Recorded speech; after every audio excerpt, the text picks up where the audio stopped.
Control. Definitely damage might be a little lower if you get straight hits.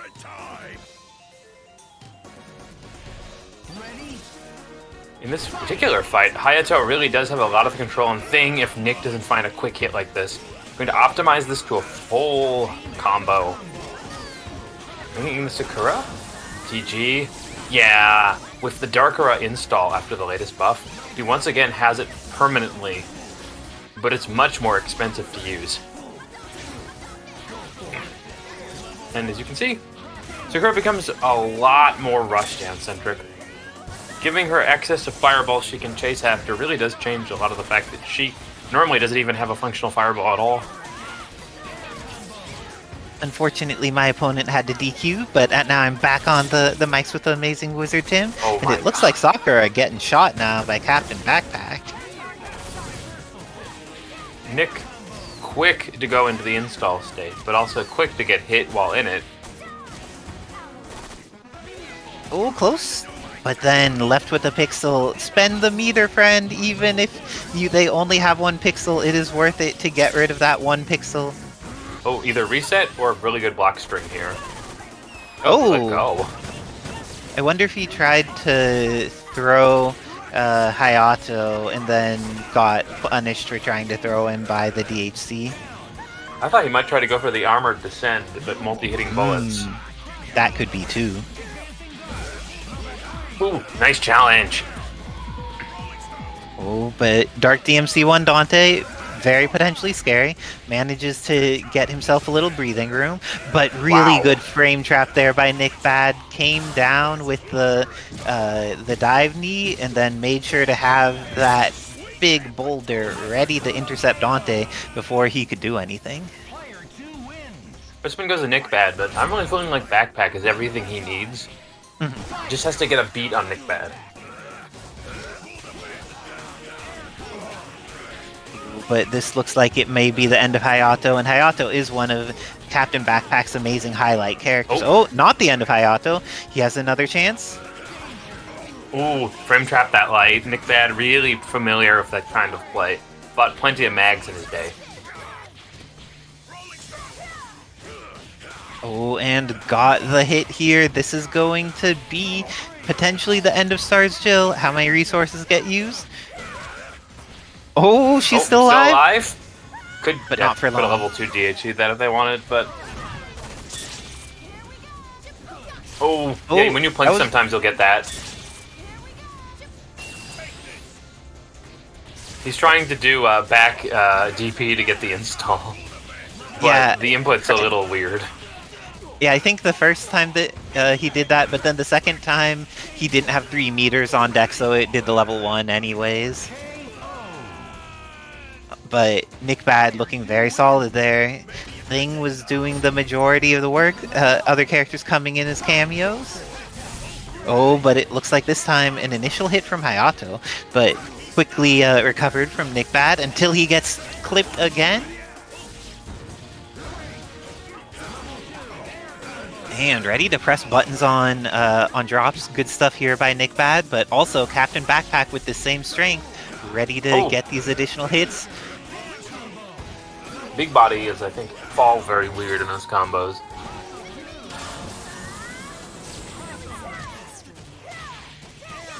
Okay, this is looking pretty possible for either of them. CaptainBackpak does have meter available, ends up going into guns, but it drops, ends up X-Factoring into get thrown. Very terrifying. Oh, but now won't even need to spend any more meter to kill this Sakura. Time to panic! Oh, gets the X-Factor out of NickBad. And kills Sakura. Getting the X-Factor and the Sakura out of NickBad.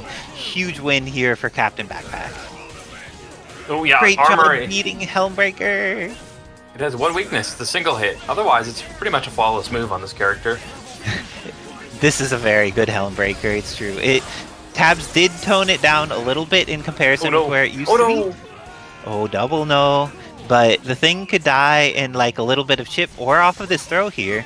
And that means Stars Jill versus Stars Jill. NickBad has more meter, so he can kill off of one hit. Probably not off of a throw, though. Do you think NickBad will be able to get the damage out of this in order to get rid of CaptainBackpak?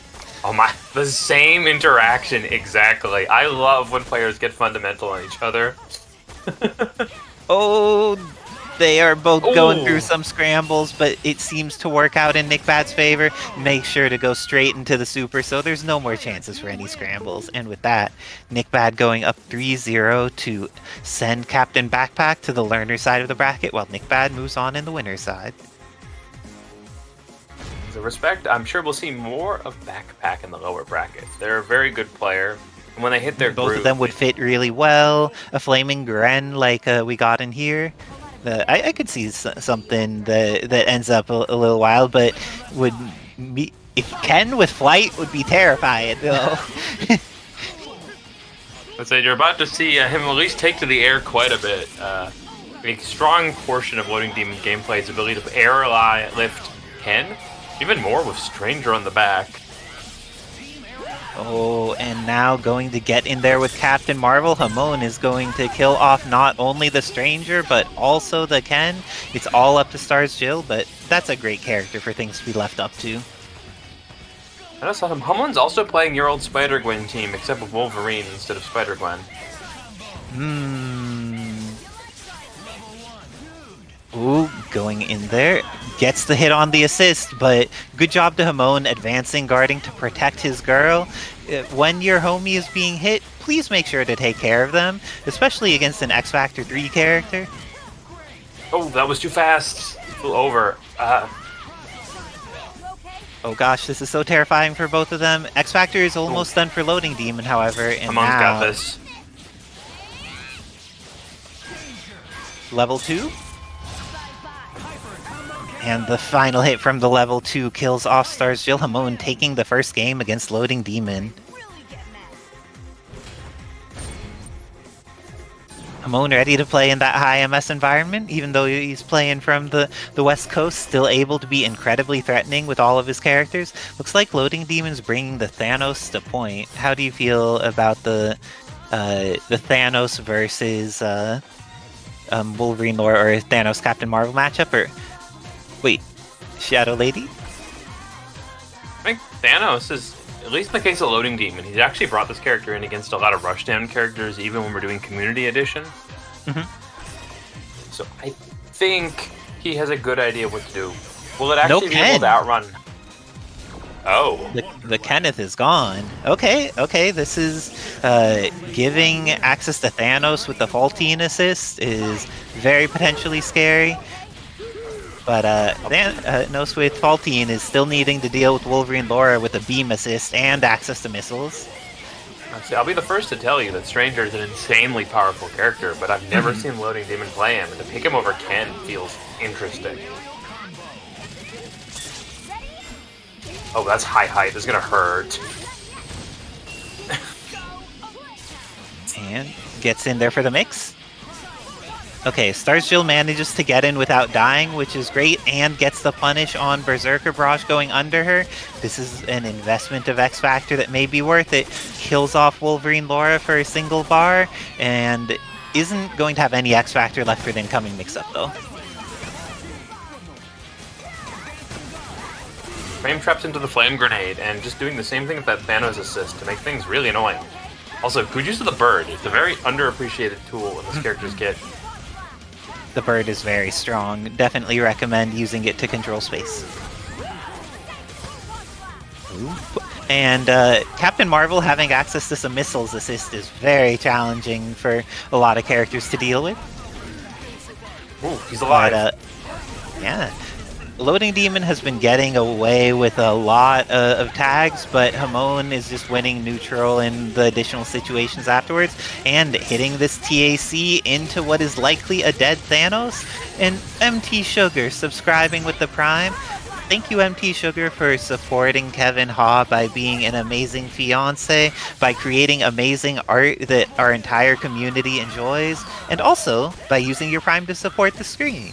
it's appreciated all the many, many ways you are involved in making the community better, and we hope that you have an amazing time at whatever your next artist alley is. But Captain Marvel, less amazing time. Yeah. Controlled the scrambles from Hamon. They took out the Wolverine Laura, and then it's just been setting up brick walls, and it's been amazing that Hamon just hasn't been able to pierce. Ooh, that could have been bad. Oh, this is potentially the end of both of them. Oh. Okay. Terra, good job by loading and team flying away. Oh, wait. Back hitbox. The missiles are out, gets the hit, and with that, Hamon taking the game, going up 2-0 against LoadingDemon with a clutch play by Shadow Lady in order to secure the victory. Another team change. I'm curious. That one felt like it was doing very well. Jill, Ken, and oh, you get back to the original version. So let strangers sit on the back row for now.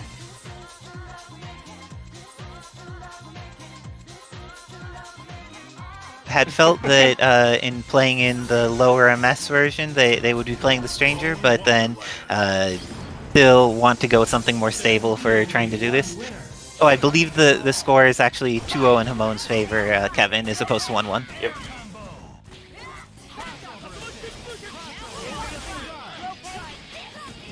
Oh, hearts for sugar. This is great. Oh, but this is less great for S.T.A.R.S Jill and is pretty great for Hamon. TAC on deck, but LoadingDemon ready for it. Oh, can just go straight through the super. Hamon knows what he wants and knows how to get it. Gets one hill kill, and I don't think he minds this kind of pressure. He's got the air, he's got the meter as soon as he gets another connect. Oh, getting some photon absorbers, but getting hit. And now invest the X Factor. It doesn't matter that she had photon absorber. She is still going to die. What? Oh no, she didn't die. Had already used the bounce earlier. But now Wolverine Laura has to come into this mix. Gets the hit immediately on incoming, but then doesn't have the confirm on deck. Now Missiles is going to protect her.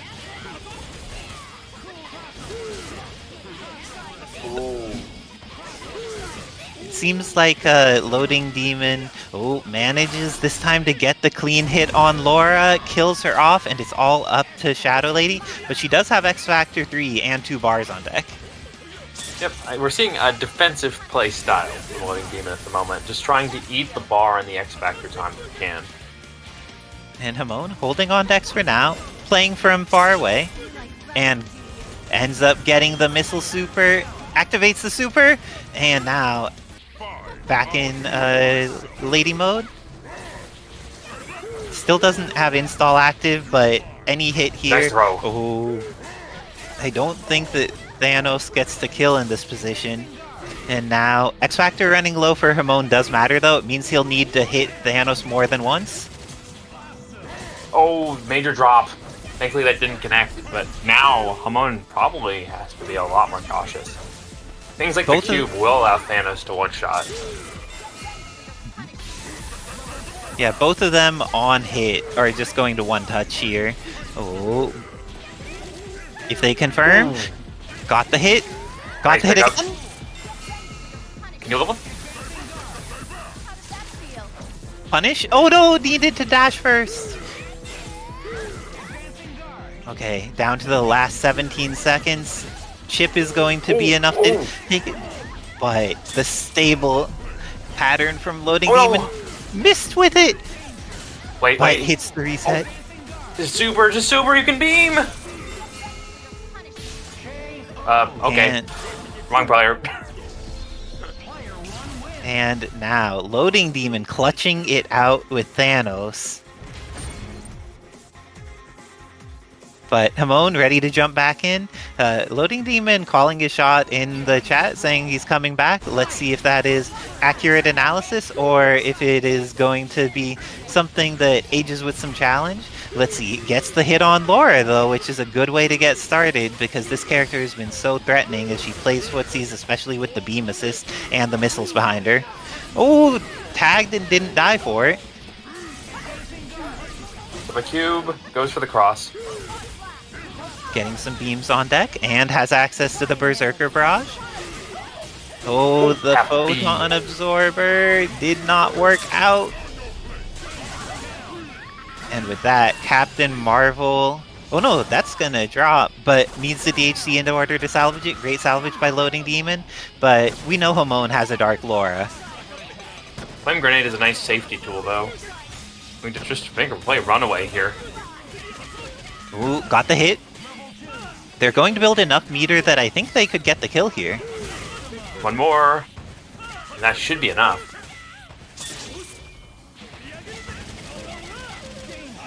Okay. Oh no, she's alive, and that means she has the opportunity to hit. Has the X Factor. Doesn't let it rip, though. Oh, she was both second, and it still lost. Sure you can. So much more invulnerable than her, than that version of her super. LoadingDemon called the shot, and now Hamon rematching, putting Shadow Lady on point. How do you feel about bringing Shadow Lady on point against this Thanos with the Anchor Laura? I feel like it's awkward, as we said. Without meter, the damage from Shadow Lady can be pretty low. And you just don't have a lot of resources. The X Factor ended up getting eaten, and now Hamon needs to be cautious with his characters, especially during the remainder of this X Factor.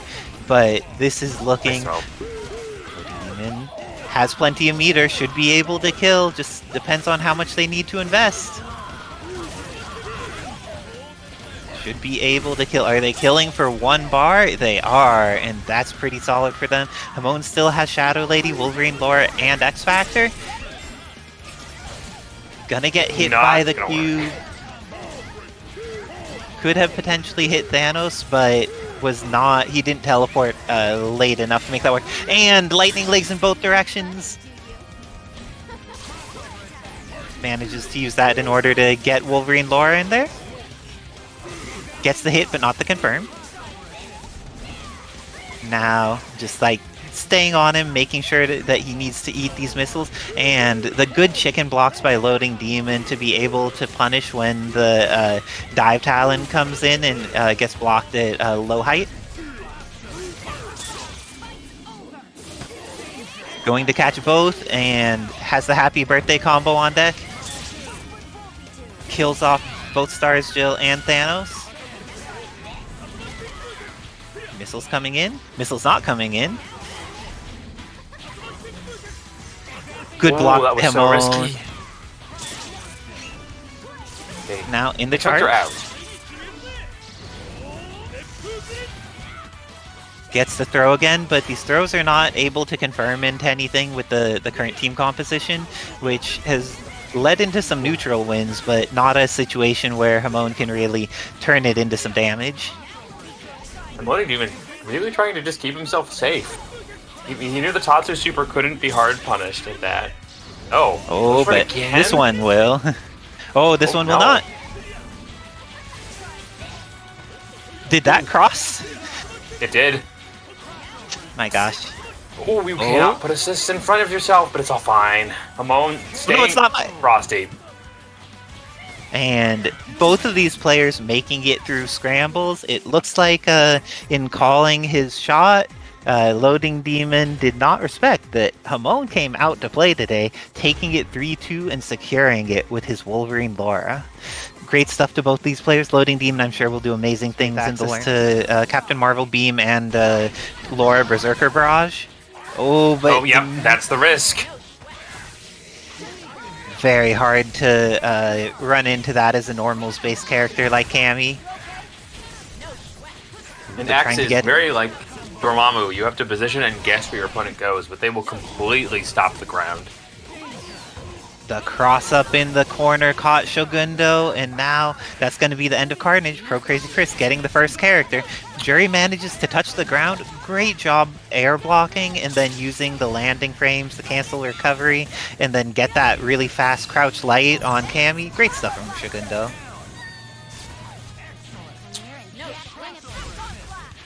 Ooh, that was smart. Fantastic frame track check into the beam to keep that pressure going. The tip of Maelstrom manages to go into charge. Does she have more? Oh no! Ends up dropping the combo and needs to X-Factor in order to save Laura, but saving Laura is worth it because she gets the kill on Juri. ProCrazyChris also going into Berserker Charge. This is super fast now. End of trigger activation, but oh, big hit. Not gonna have any bars, so it has to optimize. Never mind. I think this is still death. Yeah, with X Factor 2, that is going to kill for certain, and ProCrazyChris taking the first game over SHOGUNDo in a great first battle. Oh, that was an interesting effect in behavior, but Cammy getting hit here. Manages to survive the onslaught, however, and the X-Hands are getting... Yeah, they're getting some hits, but not going into the things SHOGUNDo needs to turn that into a win. Reminder, Carnage is a small body when he's not throwing his limbs out, so you will whiff a lot of those if you don't get right next to him. It's true. He has that trait of having big hit boxes, but a small hurt box, and especially when he's moving around with that air dash and other tools, he is incredible. Oh, and the drop there is real. SHOGUNDo able to get out of the detrimental situation, turn it around on ProCrazyChris, and then tries to use the assist for the combo afterwards. But now that it's been changed, the shot comes out later. Juri coming into a mixer here. She is the mixer. Oh no. Cammy ends up getting blown up. Oh, but this is going to catch. X-Factor invested, but doesn't quite get the confirm. SHOGUNDo does, however. This looks like it could be the end. Level 3 gets invested, and this is going to be the end of Laura. Very nice stuff to SHOGUNDo, tying it up 1-1.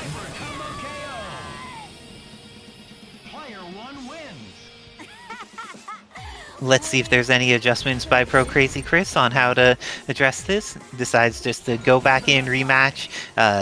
Both of the matches have been pretty solid so far by both players, so I feel that there's no need to do team adjustments. But if you get Happy Birthday, it will be much harder to win no matter what.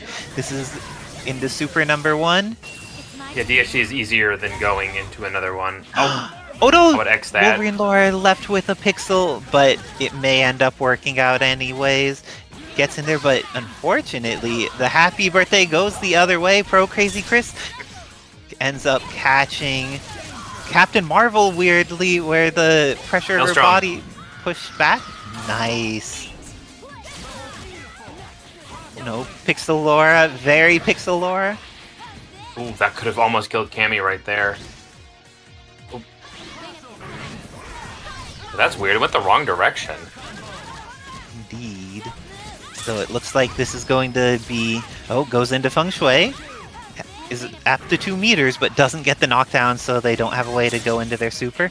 And the X on deck. Hit with a jab, but didn't believe. And now puts out the projectile. ProCrazyChris being very aggressive into SHOGUNDo's X Factor. Still has X of their own. Cammy is now losing a decent amount of life as a result. Oh no, that could have been a pickup. It's fine. There we go. SHOGUNDo on their feet. Dark Wolverine Laura is terrifying, so let's see. Is Carnage even going to touch the ground? Legacy trigger? Oh no, Berserker Charge. Even scarier.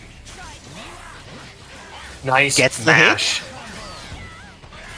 The simple super. And with that, SHOGUNDo going up 2-1. ProCrazyChris looked like they were making that comeback with the Dark Wolverine Laura, but SHOGUNDo managed to not die to the terrifyingly fast little lady and was stable enough to get the hits and get the kill. Ooh, good incoming. Go. It's true. If you don't want to block a cross-up that's ambiguous, just spinning axes. It hits both sides, and it's massive. This is true. Gets the Happy Birthday, and confirms into dead Psylocke. And now the Cammy... Oh, didn't need to do the charged version. So the basic version of Juri's super there, people avoided on Happy Birthdays because it only hits one character. But the assist had already died there, so it would have been possible for SHOGUNDo to go into that for the kill. Oh, okay, gets the mix after this if they want. spaghetti, which gives you the bladed opportunity spaghetti. to do that. That's a decent amount of chip just dealing with the beam as well, and gets caught by the fast, far-moving wall bounce. You do a cross under. Oh, it just fades back. Wrong assist for that. Oh, the projectile actually was there to land after the wall bounce. That was pretty sweet. SHOGUNDo looking solid with this Carnage team. It looks like we're seeing the Carter Slade on point. I think the names are switched based on the characters. There we go. And Carter is terrifying right now. This matchup seems like it would be very hard for Ken. And being very hard for Ken doesn't mean impossible, because when Edsadiet drops his combo, he can lose his entire character here. BestXbox going to be able to use all 3 meters to make sure he gets rid of this fire-headed Carter, and now Cyclops comes in to try and deal with this mix. But Edsadiet full screen with Psych. Oh! Doesn't quite get over the Mega Optic Blast, and because of that, Ken is going to go down to the Onslaught DHC. Put stuff on screen. BestXbox putting out those Photon Blasts. One of the things that BestXbox has been posting in the Discord is they have a TAC Infinite for Captain Marvel. Oh, but they won't need it if they get a hit on point.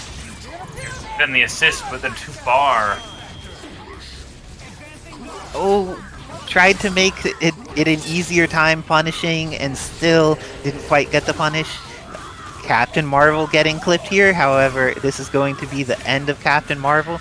Now Venom needs to come into this mix.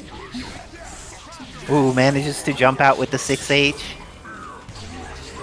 Put things on screen. This is good for catching Venom out of some movement. Venom is a pretty big body, so it can be hard for him to get around some of these things. But looks like there's gotten to be no getting around anything. Kills off Venom. Oh, does not kill off. Does kill off Venom.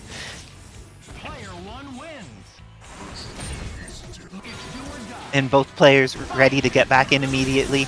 BestXbox going to see what they could do, because last time their Ken got an opportunity off of that drop by Carter Slade, and this time gets the opportunity off of pressure in the corner. Will they be able to maintain it and get rid of this character?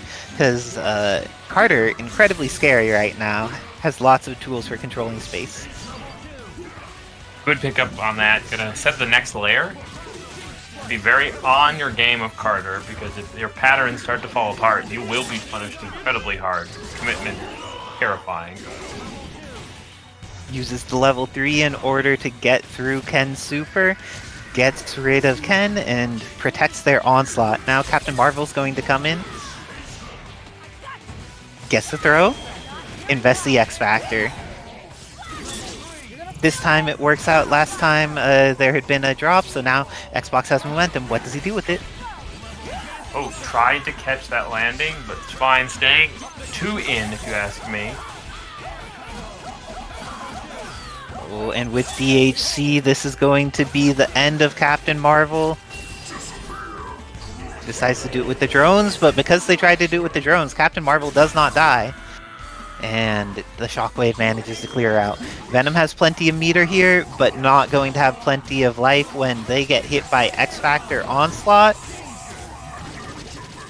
Dies without even spending meter. Really great damage optimization there by Edsadiet, going up 2-0 against BestXbox.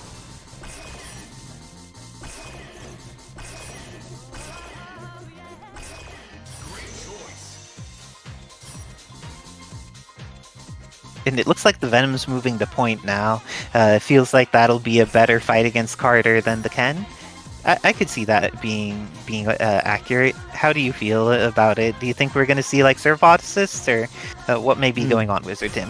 I think you really want something that can cover the screen like that exact call out, because Onslaught, very strong assist, definitely lingers quite a bit. So the more you can start to break away that safety net that it is playing from, the better you're likely to do with these rushdown characters that Xbox is running. Ooh, and Carter Slade has established distance, putting stuff on screen in order to try and manage the movement of Venom. gets the hit, and now Venom is probably going to go down. It's either going to be 1 or 2 meters. Ooh, it'll be barely even 1 meter because Ed is going into these confirms. Ends up needing to take his hat off, though. Will he get the opportunity to get it back to full hatliness? Just having to run rush down without the hat, which will definitely remove some of his options. The hat comes back. Ooh, the gene splice was just what he needed, and Captain Marvel getting the hit into the up PAC. Super 1 engaged. Does not have the confirm afterwards, however. Edsadiet was a little too low in relation to Strider, and Ed now has a huge meter advantage, and we know that if they DHC, they could just potentially kill off Strider from full screen off of one of these exchanges. Strider is nice and short, and one of the things that Shu Mariachi changed in the most recent patch to Carter was making it so those bullets are a little bit higher and thinner, so that way it is easier for a small character like Strider to duck under them instead of needing to interact. That's an efficient keep away, being Ed's weapon again. And with that, Ed taking it 3-0 over BestXbox to send him to the learner side of the bracket, while Ed moves on in the winner side. Great stuff to all of these excellent players, and I think that means up-end them by playing ranked. It's pretty amazing. Hey, Von Doom bringing back the Lilith. I really do like this character in their hands, but NickBad, I think, just has that empowerment. Sakura's got Dark Sakura permanently, and suddenly NickBad's in full drive. Indeed. And also that Shogun assist is very, very good. It has incredibly fast startup, and along with having very fast startup, the hitbox is good and it interacts with things very favorably. Do recommend using that assist. Ooh, but ShinyVonDitto getting another hit here against NickBad. And another one manages to interrupt something, but NickBad left with the injured thing. What does he do with it? Tags into Sakura and gets the install going. Oh, it can be a little hard to chase a tiny character of Sakura, but that helps a lot. Having bullets makes everything better, and now we're seeing some movement from NickBad with the dashing back and forth. Has the hit on Ultron. Ends up getting the cross-up Shogun, and then gets to confirm off of cross-up Shogun. This is looking good. Did not go into Johnny Storm, interesting, but just wins neutral afterwards. NickBad looking to try and take this, but ShinyVonDitto has everything they need for a comeback. They have Moonstone, they have 5 meters, they have X Factor. So NickBad needs to be a little conscious of how they summon assists, but now, with X available, can just kill this Moonstone before it's a problem. Great stuff to NickBad in potentially taking this first game against ShinyVonDitto.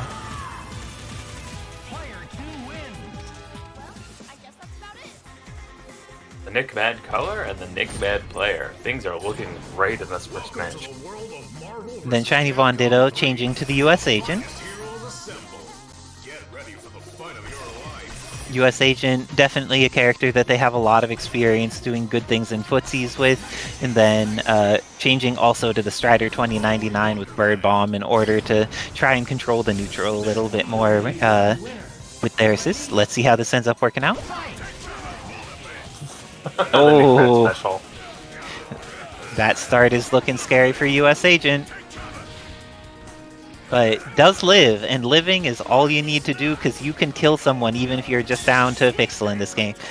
Invest 1 meter.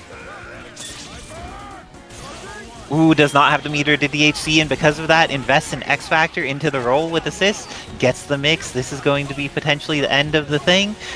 Building up those resources. Oh, but Thing lives, and now ShinyVonDitto is out of X Factor. Very scary for VonDitto, but they get the hit before Thing gets to try and win neutral. This is going to be the end of the Thing for only 1 meter. It's the incoming, too. This could be big. NickBad has very grounded characters. Sakura doesn't quite have enough to get install yet, and we know that NickBad wants that install, using a lot of the Hadokens in order to control space. Well, DB is on the table for a kill, but would rather go for the install immediately. Kills the fireball. US Agent going down, but then both of them, ooh, the Hadokens have been on point for NickBad. Great use of these zoning tools, and great use of the movement, has been dashing around very effectively with Sakura. Gets in there as well. Great use of just, oh, but the X Factor to try and get the punish there. Didn't quite get the punish, but now has access to the remainder of X Factor. Gets the hit with bullets, but doesn't get the confirm. Then ShinyVonDitto getting rid of the majority of the X Factor timing. And as soon as it ends, gets the hit on Sakura. Even though she is dark, that doesn't mean that she has a lot of life. I think that he does need to spend another meter after this, however. Easily well spent, though. S.T.A.R.S Jill coming in. Will she be able to deal with Ultron plus Strider? Nick's got the knack for this character, but this is definitely uphill until he gets this character off the screen. Oh, the hit is there, goes into up TAC, ends up dropping it. The hit from S.T.A.R.S Jill is real, is going to have access to level 2 into level 1, but even with that, I think that Strider is going to be alive, but just injured. But this is looking like either of them could take this. Oh, the whiffs in front of ShinyVonDitto's face. Ooh, not throwing in any flame grenades. Ooh. And then 10 seconds on the clock. Big problem. Almost the confirm now. ShinyVonDoom turns it into the confirm, manages to tie it up 1-1 against NickBad with the solid Strider play.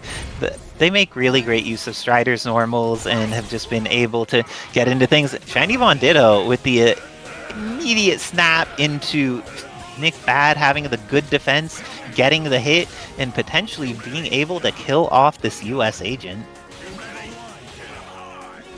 Oh, didn't have any of the meter use follow-up. Can just chip here. Nice Oh, doesn't need to chip.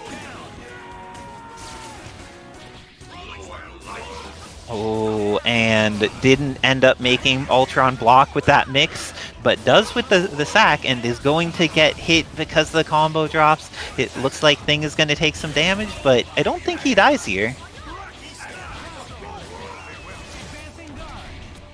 Getting into some aggression, is going to be able to confirm off of this throw. I think we'll still need to spend at least 2 meters if they want to kill Thing. Uses 3. I like spending it. How do you feel about spending 3 meters there? A big thing about VonDoom is he's got the neutral, he's got the preparedness to build back anything he spends, so always be spending. Definitely seems like something that works well for VonDoom. And substantial meter lead for NickBad, immediately invested into the power of Dark Sakura. Both of them are at pretty scary points. Oh, got in there. Ends up X-Factoring into the H. Got the ground bounce, but then was heading up, so didn't have a way to confirm. And it looks like X Factor is now about to run down for NickBad. Are they going to be able to get... Does that connect? No. And because of that, is there a beam punish? The beam punish is on deck, and now it's up to Dark Strider 2099. He doesn't have any meter, and he gets hit by the overhead. Going to build up enough meter to DHC here, and I think with DHC, this is enough to kill. Okay, gets the Tiger Knee, and then... Perfect type. Oh no, was a little bit early. Now X Factor gets used, and Strider 2099, less fast than base game Strider, but still very, very good. Gets Good in there. Pickup. Oh no. Still has some X Factor in order to mix up S.T.A.R.S Jill. Put some bird bombs on screen. Gets in there. This is potentially the end. Level 3 is available. Oh, this is the end. And uses the level 3 to make sure that they will get around any bombs falling from the sky. ShinyVonDitto clutching it out with a Strider 2099 against NickBad, going up 2-1.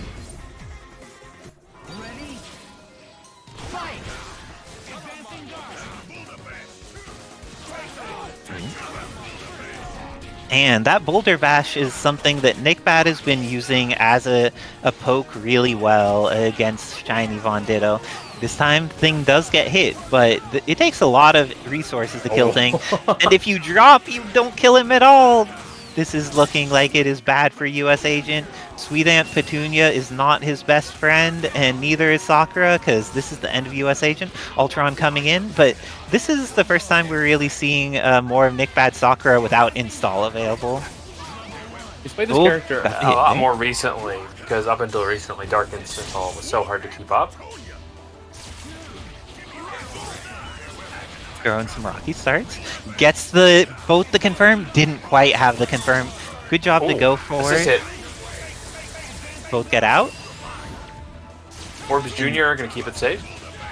Not safe enough. Oh, and if Orbs Jr. isn't enough to keep you alive, then nothing will. This is going to be back into the Hadouken Super again. Enough to kill off Strider, and now Dark Ultron can definitely do this, though. I have confidence that ShinyVonDitto can do scary things with his character. Oh.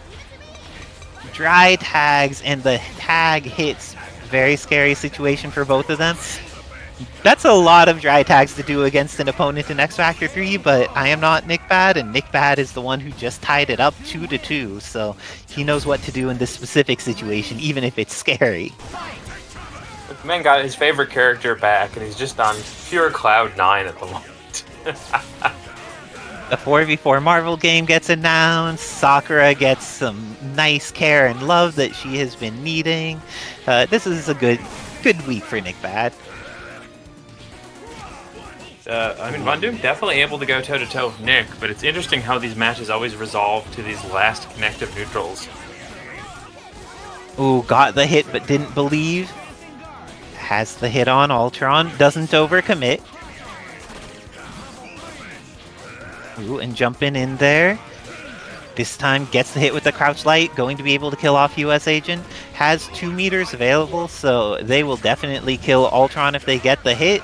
Oh, and that's the start of it. Ends up using the level 3 just to keep it stable and simple. Sometimes the stability is what you want, and now Strider 2099 has a lot of work to do. Yeah, Thing is not the character you want to start with. He just takes up so much of that X Factor time. Okay, still has 2. Yes, still has a little over half left. And then great blocks by NickBad, and great throw, but didn't get their Tiger Knee to get the OTG. Now, X Factor about to be done, and NickBad still has their own. This is looking very in NickBad's favor, but ShinyVonDitto has a 6 Strider, so we may see some amazing things in trying to make this comeback for them. The whole finally finds his way out of the corner. Nick just going to rely on the defense Sakura has. She's a lot like her CVS2 incarnation, where just stubby but really strong defense and offense. Okay, Sakura about to lose the majority of her life. Ends up using 2 bars to make sure it's all of her life. Star Shield coming in. And ShinyVonDitto will build level 3 if he gets the hit, so he can potentially get the kill. Gonna have to use an X Factor. Oh, almost had that the first time, but Chip is a factor. Until it level 3 is gonna hit. But then now NickBad has a meter, has all of X Factor remaining, and the snap on wake up. Great stuff by NickBad using the fastest button at 2 frames, and NickBad taking it over ShinyVonDitto 3-2. Great stuff. And that this is not the end of ShinyVonDitto, though. I'm sure that they will do amazing stuff in the learner side of the bracket this evening. Tournament at the same time. It happens. Let's see if this is going to be... Oh, okay, getting right into this. Happy to get far away from each other, even though they're both relatively melee characters. Ooh, the axes are coming out, but so is the Berserker barrages trying to get in there. Missiles are doing a great job of keeping Captain Marvelous's from coming out, but the axes come in to hit Wolverine Laura and do quite a chunk of damage to her. Goes into Feng Shui Engine, has frame advantage. But the happiest of birthdays hits from behind and is able to confirm in such a way that both characters are connected with. Great stuff by Hamon. Just the patience you have to do when Hamon starts to do his patterns is incredible. He has cross-ups, he just has endless frame traps that are often air-based. Ooh, and it looks like Shogundo, Juri is bleeding quite a lot. Oh, went for super but didn't have a DHC available because they were down to only 1 meter, and because of that, Juri still is in there at low life, and the tag into Carnage is not entirely punished. Axes are coming in. But Juri is going out. That is the end of Juri. Is this the end of Carnage? No, he gets another chance. Slade gets good. Oh, that's not gonna work. Caught. And with that, Hamon closes out the first game against Shogundo, killing off the Carnage. We saw really good hits with a lot of those axes, but it didn't quite turn into the one game that Shogundo needed. Let's see if they're able to either convert some more of those or find additional ways to get hits against Hamon, because Hamon just so solid with the neutral, with the Wolverine Laura, with the missiles assist.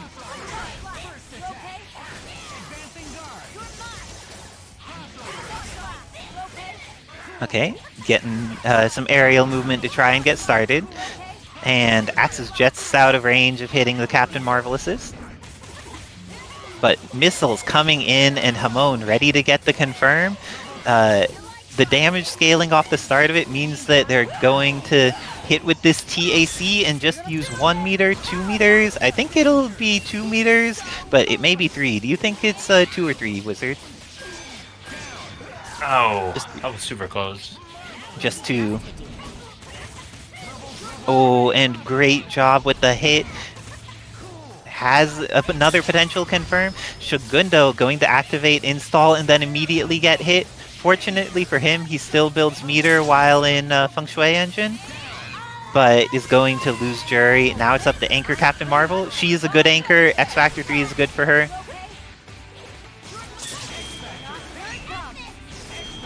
Ooh, and X Factor activated by both sides. But Hamon's the one who gets the confirm off of it first. Are they going to be able to get the kill? This is a drop. Will this be the end of Wolverine lore? The standing jab goes over her head. That was a tragedy for Shogundo. And not enough believing on Shogundo's behalf, but Hamon believing in their hits, not quite getting the confirm. The MS hitting both of these West Coast players pretty hard. And the level 3... beam. Oh no! Dropped the beam. Almost killed too. Indeed. Shogundo needed to mash slightly harder, maybe.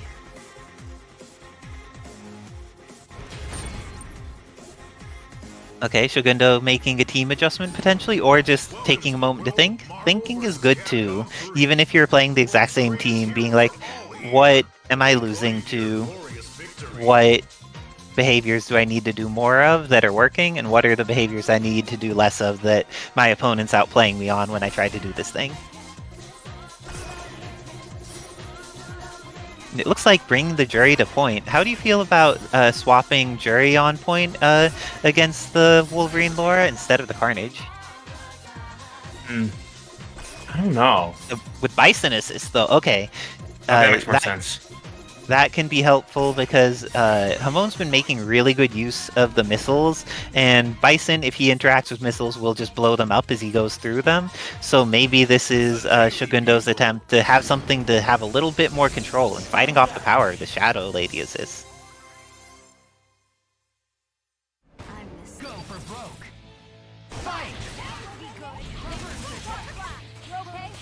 Oh.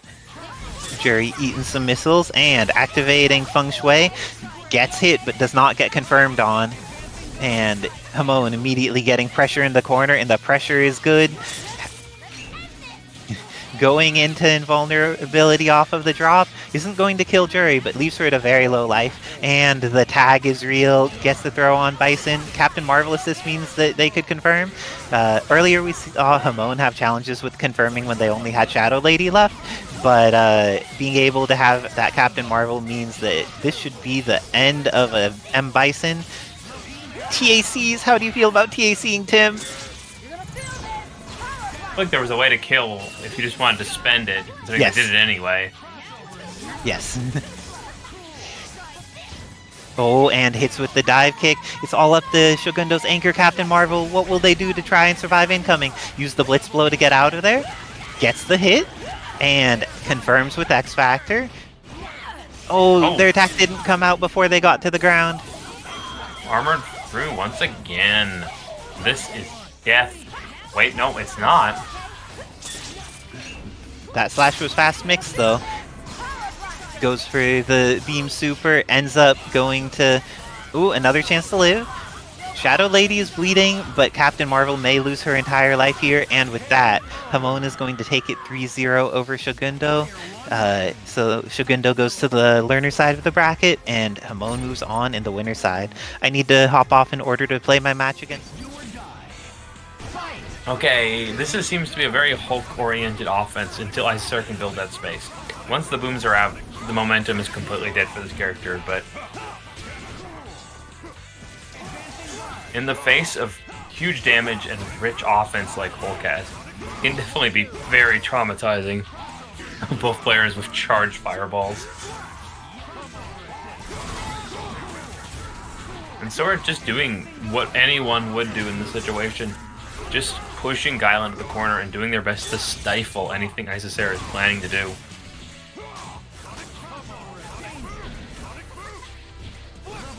But back to missiles, back to booms.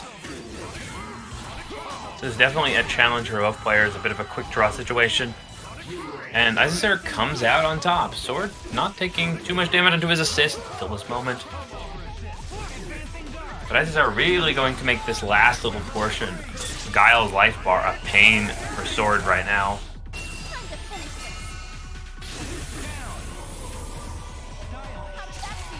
And Isicera, that fundamental defense holding up strong. Sword's altogether very capable ability to move around things, just not able to pierce the variations of the wall here. Situation where holding onto that X Factor may be the end of Sword, but it also gives them the greatest opportunity to handle all of these operations Isicera is trying to put them in, but that was such a weird hit on the last part of Flash Kick. Sword still has about half of X, goes for the junior variant. Looking to just check Isicera's landing, cross, and conquer here. Back forth. Frame Traps still has 3 bars. X Factor about to tank off. And just gonna use Orbs Jr. recognizes how they can slow down the Shadow Lady. And now this is looking very even across these two characters. 2 glass cannons crashing into each other. Big swords, full tilt, and a lot of speed between these two. Isicera now with that life lead going to make the most here. Sword going to be pitching what little they have in momentum, but Isicera catches. And what felt like a set that could have gone both ways, taken up the entirety of 3 matches.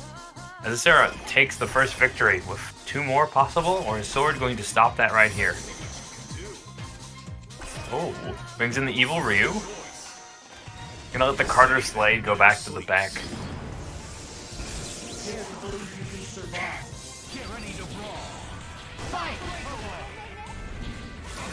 Again, Sword recognizes the play style. Really not going to let Isicera set the tone here. But interesting pickup here, Isicera. They're going to spend bar that probably won't kill. A little bit more. Going to be close after DHC. Recognizes it wasn't going to work and just goes for the frame trap. Isicera pivoting appropriately. Now going to take full advantage of this life lead. Guile becoming a different demon. Ooh, ingenuity in play. So we're going to have to vary up his pickup. Goes for a fast little reset there. Frame trap. Recognizes. And just let Isicera flail. There's the patience of somebody who's played a million games of variations of different play styles. Just recognizing something from the get-go. Okay, Orbs Jr. doesn't really do anything as Isicera put the lock there. Now Sword gonna have to find their bar back, but ooh. Swords of his own, HUNK just stopped all of the offense.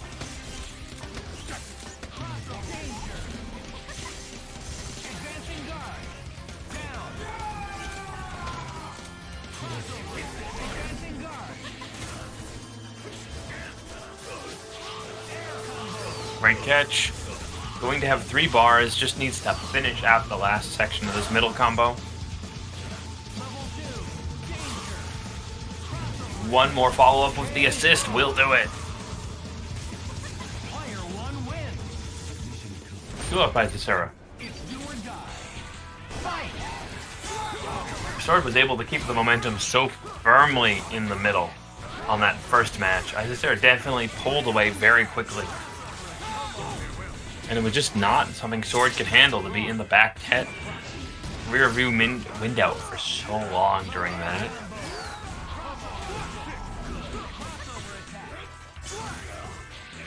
An escape with Evil Rue.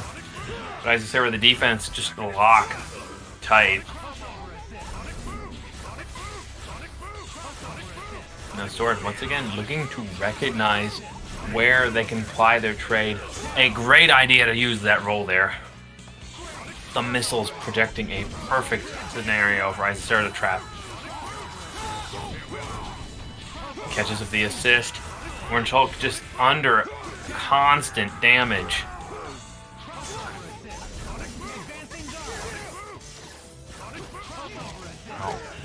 Still available, but Isicera just ready a lot more for the Strider offense time. Gonna give Sword really only one set by that. Another crazy back hitbox catch. Team not gonna connect, just going to look to put the chip on. Sword going to X-Factor this. Well, this is gonna put him on Magic Pixel territory. He finally finds his punishment.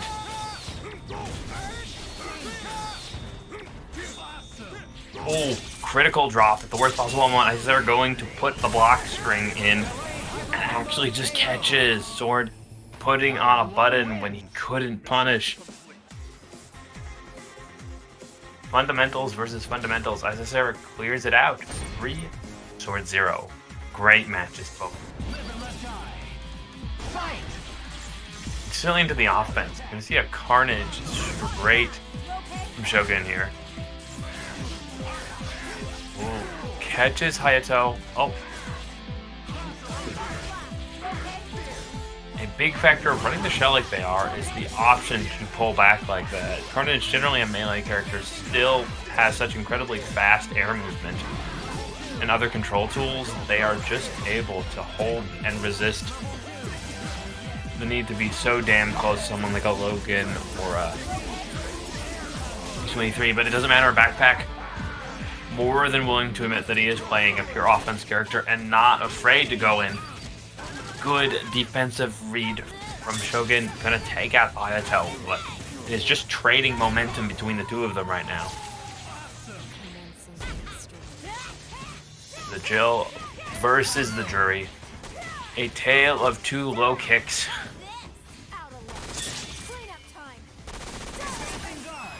Versus the DHC here. Ah, fantastic use of Round Trip. After those grenades, both gets Jill back in, and actually it's a decent amount of chip plus frame advantage.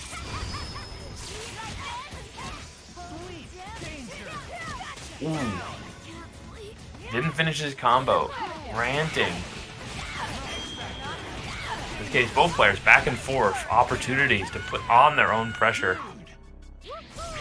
We are now back into the anchor Dante here, and Shogun showing what this ancient but still venerable anchor can still do.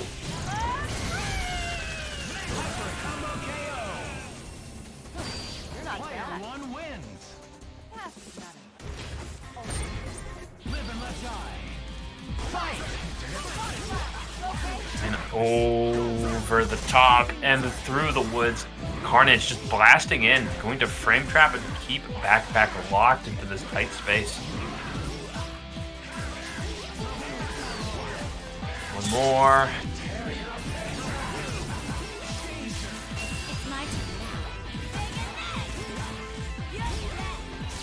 just short of the kill here. Looks for an opportunity with a checking normal. Again, sticks to the simple things, able to apply fundamentals even under situations where Backpack utterly fearless.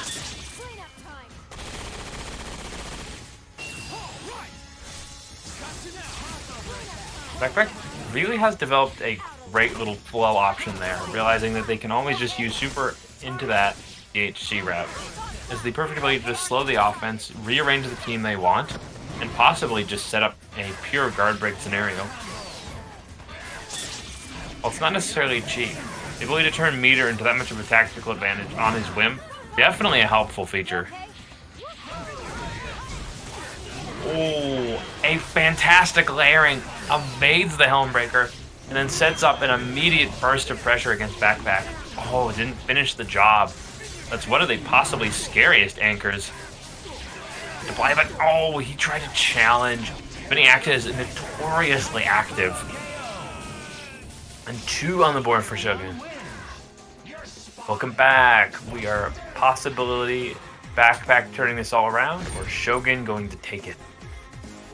Ooh, let's see. Shogundo looks like they're ready to hop back into things immediately. Backpack taking a moment to think. And it looks like Point Hayato against Carnage again, going to rock this. Oh, S.T.A.R.S Jill eating a little bit of damage, but Hayato going to eat a lot more because that is a clean hit from Shogundo. Oh, the pressure is... That's an interesting reset. If you couldn't just kill in Marvel games, stuff like that would be so cool, where off of the hit you need to reset into the Juri Fireball because it's nice and slow.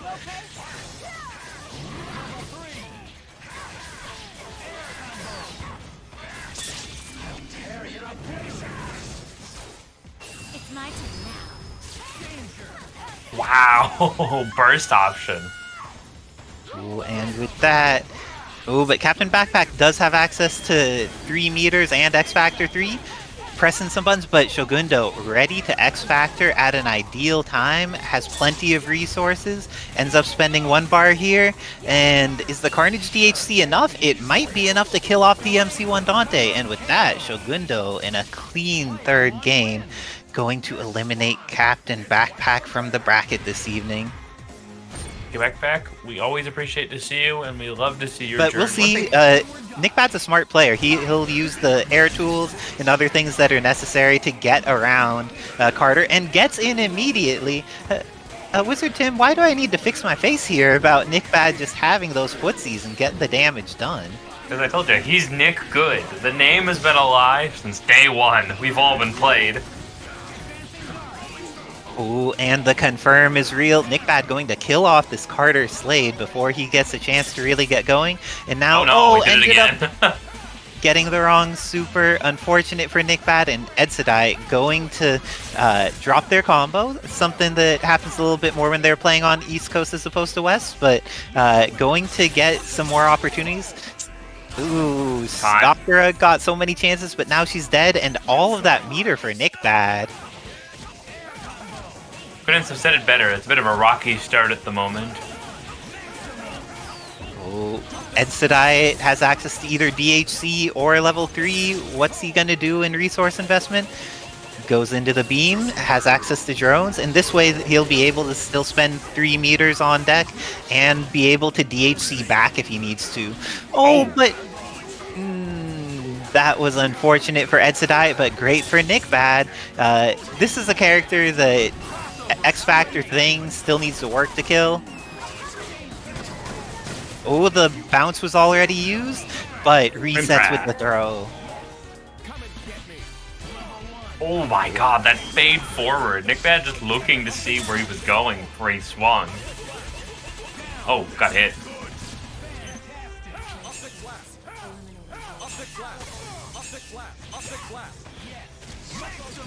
Okay, this is looking like the very end of S.T.A.R.S. Overkill times 10,000. Or is it? Overkill's actually what? -0, minus 9,999? Possibly. Oh my gosh. Ooh, this is going to be some Carter Slade pressure. Manages to get out of the corner and has the hit on thing. This is going to be a lot of damage, but Thing is a healthy man made of rock. He takes a lot of damage to kill. Do you think Edsadiet's going to be able to... I think that would have been very close, but I think the weight difference on Thing was the factor. A big body that falls heavier sometimes will ruin a lot of combos if you're not prepared.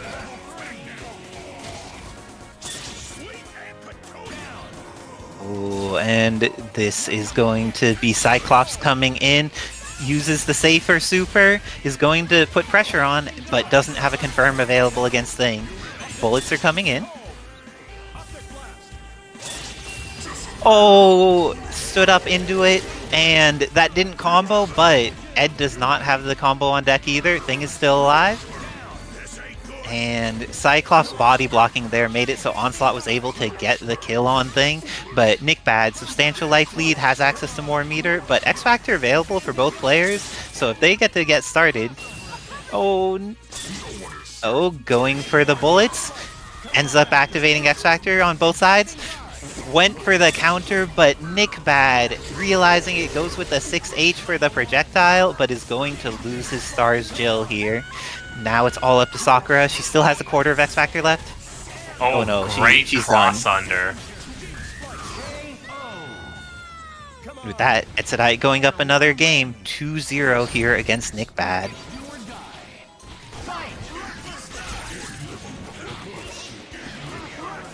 There's pure persistence here.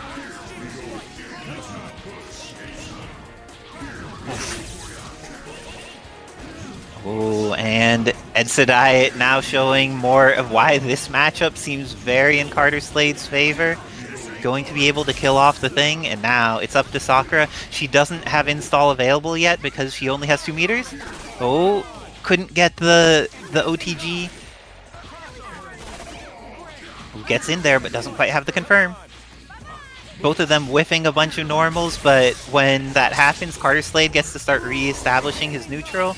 Re-establishing his neutral is great, and it hits both characters. Edsadiet with the swift 3-0 over NickBad.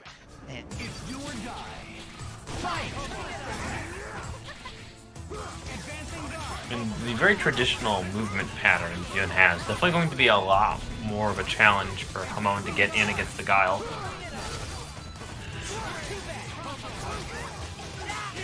Patience was rewarded, though. A great birthday opportunity here going into Canadian and then into the Super. The fastest and most reliable. Take 2 characters in one go here. But Flash, Explosion, Isicera tags the assist into a safety net Super here. And taking that character loss with dignity here. Just going to play out to the best of their ability. A fantastic pickup off the assist, garnering a character for her. But Hamon himself, moving forward, this Guile pick actually feeling like a wonderful choice from Hamon to deal with the current problems. Asura unfortunately dropped at the worst possible moment. Both players overly relying on the Super, not getting any value off of it. But X Factor almost out. Isicera still has to contend with 2 characters. The game plan just not doing what she wants here. And has to respect missiles. Pulling back. Now, half-health Guile versus X Factor Shadow Lady. You can tell Isicera is going to play laser tight and how to keep themselves safe in this situation.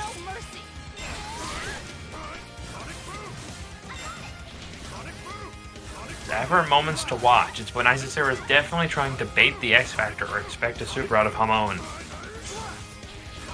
They're going to be playing very strongly into that as their playstyle choice, but an overcommit. Hamon more than ready. Wait. That almost looked bad, but Hamon secures that first win.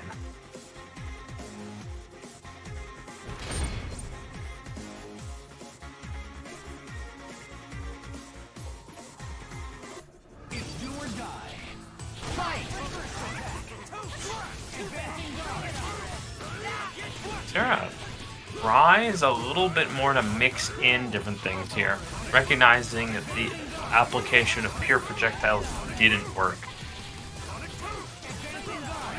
She's just eating all opportunities. Ooh, HUNK almost taking a grand total there. And once again, happy birthdays for Guile. A very true way to the life here.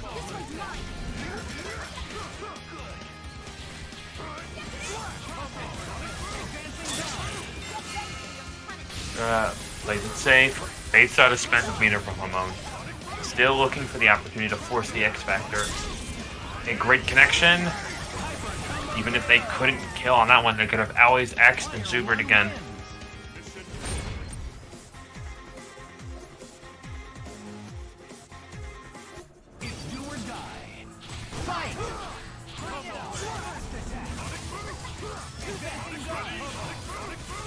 Very much took what was not working and tuned it to a full working machine. Isicera now bringing in a lot more tools to come on.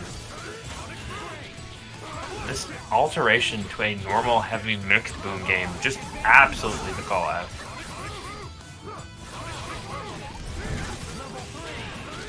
Assist once again playing very strongly into the options here. Catching the assist. Oh. Hamon also more than ready to play to his outs.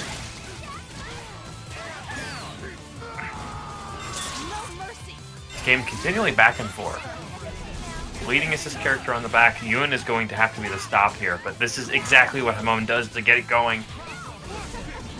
The incredible DP, the incredible application of pressure tools here.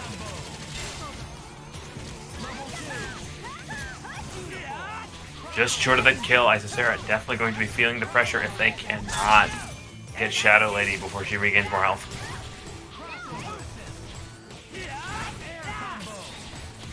We cross under, saves the assist. The throw, prepared in Cammy mode, able to get that unique OTG offering. Now, just looking to get the bait here.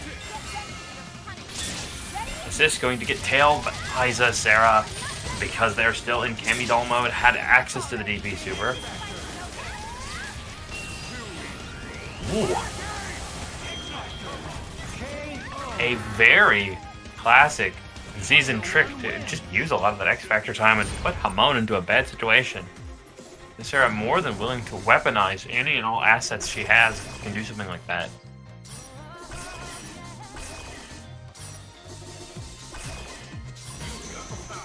Now, we see Wolverine. Marvel, Hamon going to try and turn the heat up here. Didn't like the mid-range, wants to shift to the offense.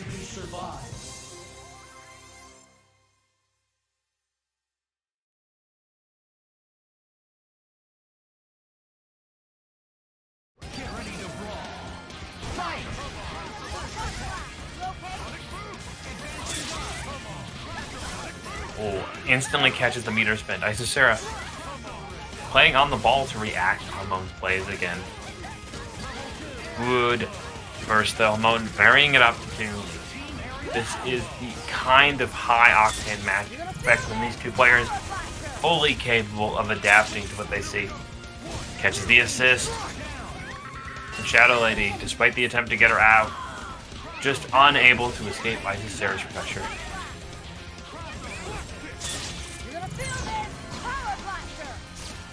For an attempt trying to slow it down into the install. Hamon making the best of any situations with Legacy Trigger. Now Isicera definitely outgunned when it comes to speed. Has to find a way to stop this annoying little Hornet. Rebars, finding very optimal reset. Now has access. Triggers up. The incredible speed. Going pushing into gear.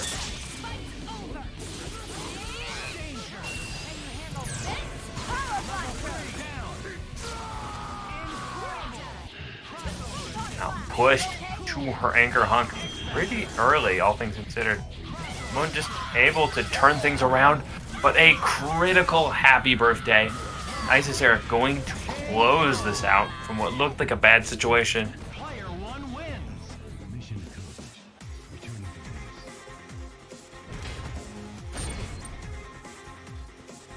so much. So I feel like having data on Guile being ridiculous is helpful for Tabs making whatever decision he makes. But he also may just decide that it's time for people to be throwing garbage at Guile, because sometimes that's how it goes. Throwing garbage at Guile. Oh my. Barrage from the opposite side of the screen. So Shogundo, even though he lost half of Carnage, is able to get in here, but Asura is not a character that you can kill easily, even if you're investing some resources. Ends up bringing in the Juri in order to get in some bonus damage, though. And now if she gets a hit on him, can definitely get the kill. Ooh, but Cosmic Light dry tagging into that Gambit.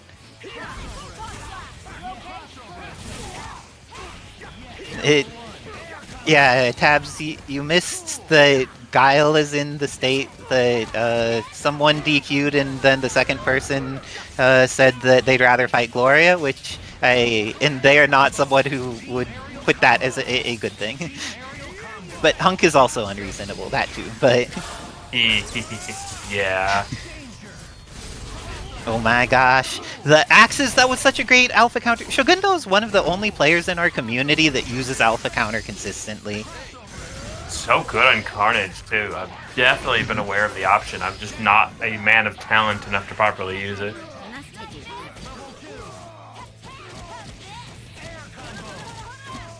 No, but we love Tabs in this household. He explores making a bunch of cool stuff that make it so we could play great games, so all good. But this is going to be the end of Asura. Shogundo getting in there. Cosmic Lord cheering while they are getting hit in a combo. But apparently that was what they needed to do. So next time you are about to die, give Kevin awesome resources, and maybe you will not die and be able to hit with the raw launch. Yeah, I can't, you know, if I'm not going to spend these meter, I might as well give it to Kevin. Oh. No. That is nice thing about Dante. He's a very consistent pickup after that.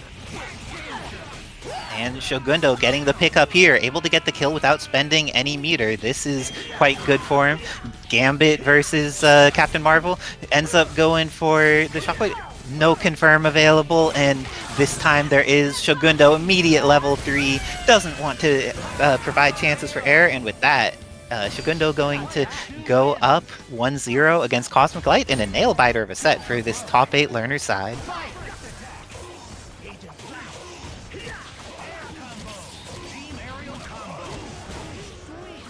Oh my gosh, this is a throw.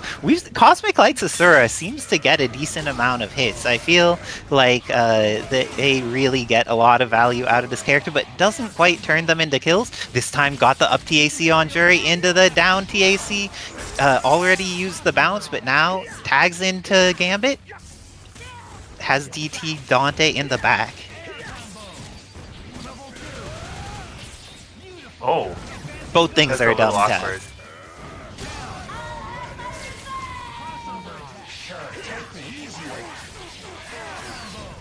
Oh, and this is going to be... Okay, Carnage alive, and great stuff. Cosmic Light getting that air block so that they were able to get the punish on the Axes. Axes can be incredibly scary. If you block them on the ground, Carnage pushes you away. Oh, but this could be scary. Everything's looking pretty good for Cosmic Light, but we've seen Shogundo be clutch before. Said Asura. Character definitely a late bloomer, I think, for how many interesting changes he got. Yes, and didn't kill Captain Marvel there though. Ends up going for level 3, which is going to beat Dante here. This is a great use of the remainder of X Factor time as well. Gets the follow-up beam into super. Doesn't get the beam and thus doesn't get the super, but that combo drops. Oh no. Is going to build another level 3 here potentially, but I think even with level 3, Asura's just too healthy to die from this. Oh no, level 3. Weird things about Asura's changes is now his vastly fast-moving crouching normals will start pushing the opponent back. So you have to compensate with different string routes. Tied up 1-1 here, and this time Gambit going to the point. How do you feel about the Gambit adjustment from Cosmic Light here? Period, at least, but it's all working out because he has the intention to keep shifting his team up to TACs, so That is a benefit of playing a tri-point, is you can do exactly this. Oh my gosh, this is looking pretty solid for Shogundo here, investing 1 meter. I think that even with investing 3 meters won't kill, but is going to leave Gambit in a bad situation, or could just leave Juri in for some mix. Into the sandwich there. Too late, but still, so much pressure, so even if you don't get the combo, you do make your opponent's life hell to have to deal with this. Oh, and great patience by Shogundo, was able to deal with all of that blocking for all of that time, didn't get chipped too much, and was able to get the hit on Dante, so now those 3 meters, Shogundo weathered them quite well. To be really careful about committing to punch while you're seeing a beam assist from your opponent. That, on the other hand, is easy peasy.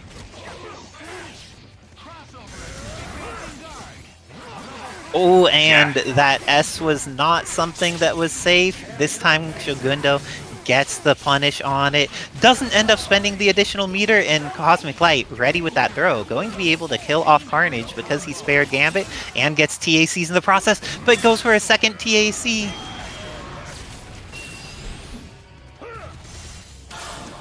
Okay, goes for the big bullet.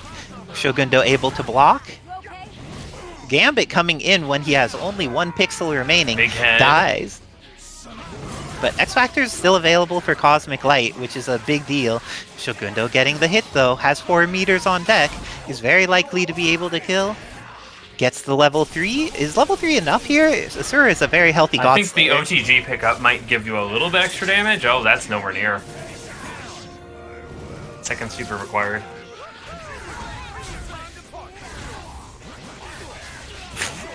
That slow-moving fireball is a lot scarier than it looks because you just cannot see it.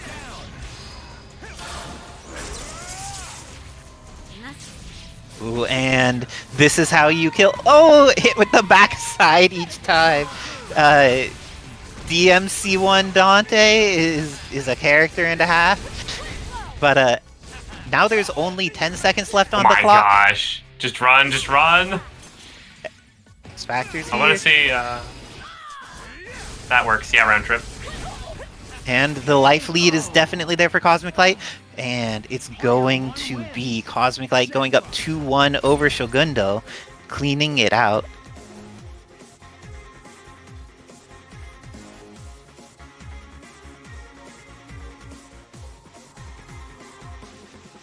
Okay, Cosmic Light taking a moment to think on the win. Oh, not just to think, but to cheer with 1 bit. It looks like, and if you do want to send resources Kevin Hawes' way, think about subscribing, think about supporting, think about buying something on the Nexus.gg. All of these ways you could support him, but Shogundo doesn't need much support here. Has the happy birthday, is going to go into the super that happy birthdays, but it's not enough damage to kill off Gambit or Asura. Juri's lows just have been the absolute apex of the offense for Shogundo a lot of this time.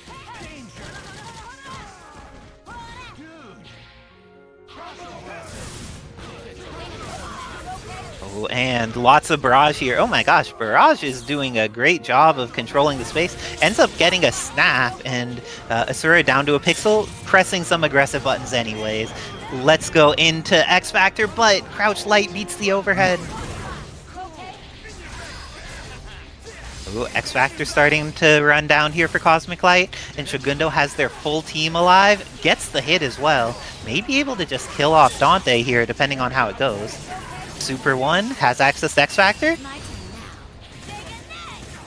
No X Factor necessary, just kills off with the DHC into Juri, and now tied up 2-2. Wizard Tim, what adjustments does Cosmic Light need to make? I feel like Shogundo's been doing a better job of defending in these next matches after the first one, and Cosmic Light, when they're running their offense, it had been doing some good stuff, but if someone's able to block, blocking, it works out. The 1 bit. Also, it's possible to cheer with numbers greater than 1, just as a heads up. And the immediate down TAC into throw reset. A key factor is actually going to be the Asura This character, after the change, has a lot more weirdness with when they will be moving too far or too fast. It's up to Cosmic Light here to just slow it down and watch where the momentum trajectory is going, because they are dropping a lot of their Asura combos right now. Like, yeah, that one doesn't work on small bodies. You have to go into Punch Rush and then into, like, Ground Bounce or something. But they have been going for these TACs and building so much meter, bringing in the Dante, but that bounce was already used on the TACs. Everything is looking like it's in Cosmic Light's favor right now. Shogundo used the X Factor, is stuck in the corner, and their X Factor time is just going down. Level 3 activated for Dante. Not gonna win. Oh, wow, the assist covered. And the lack of happy birthday on that super is real, but now, Captain Marvel, is she going to be able to even kill off Gambit here? No, but she does do a substantial amount of damage to him. Now a clean hit will lead to a kill. And now a throw leads to a kill as well. But a throw from Cosmic Light could lead into a kill on Captain Marvel. Goes with the down TAC, Why? You could have just X-Factored and killed. X, please. X, please. Okay. Oh! Shogundo with the Pixel Captain Marvel. Will he be able to make the comeback? He has the hit on DMC1 Dante, goes into the level 3, is going to be able to do a ton of damage. Follow up with Beam into... Does not follow up with Beam into Super, but gets the normal. Asura now needs C to mix. Just Bionic Arms. Oh, they could have DH'd into Carnage and just killed right there, or Shockwave, but hey, that works. And with that, Cosmic Light takes it 3-2 over Shogundo in order to make it a little farther in Lerner's side of top 8. Oh, and Tabs, is this your first time watching Cosmic Light? Cosmic Light loves down TAC into down TAC into Dante or DMC1 each other. Oh, Jack Valentine's a fan of 2, 5, 7, and 25. Good stuff. Bagishas with the 47.5. Oh, dang, we're getting into the fractions there. But let's see if a fraction of life is going to remain on Ken after he gets hit by this combo, or if this is going to be the end of Mr. Masters. Good start. High damage opportunities here. Oh, but the jumping heavy... Drop. Jumping heavy is not as vertically broad as jumping medium. Oh, catches, but Psylocke manages to survive. And now there's going to be no Cammy, and that means Psylocke loses 90%. This is very scary for ProCrazyChris. Dark Laura, though. Okay, can ProCrazyChris channel his inner Hamon and get in there with this Dark Laura? Has the hit.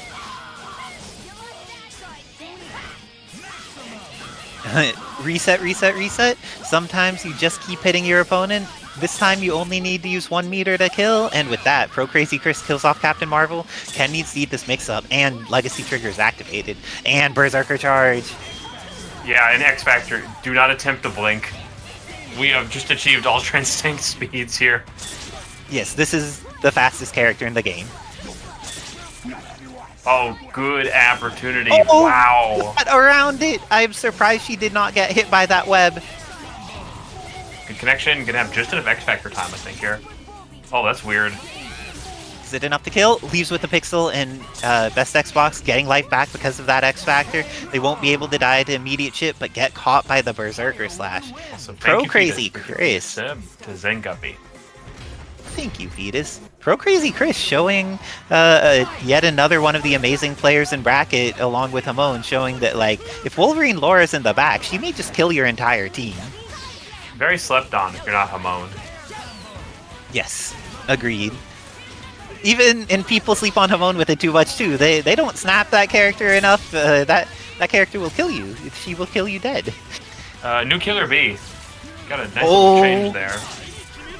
Tabs has made so many things so cool. Good reactions.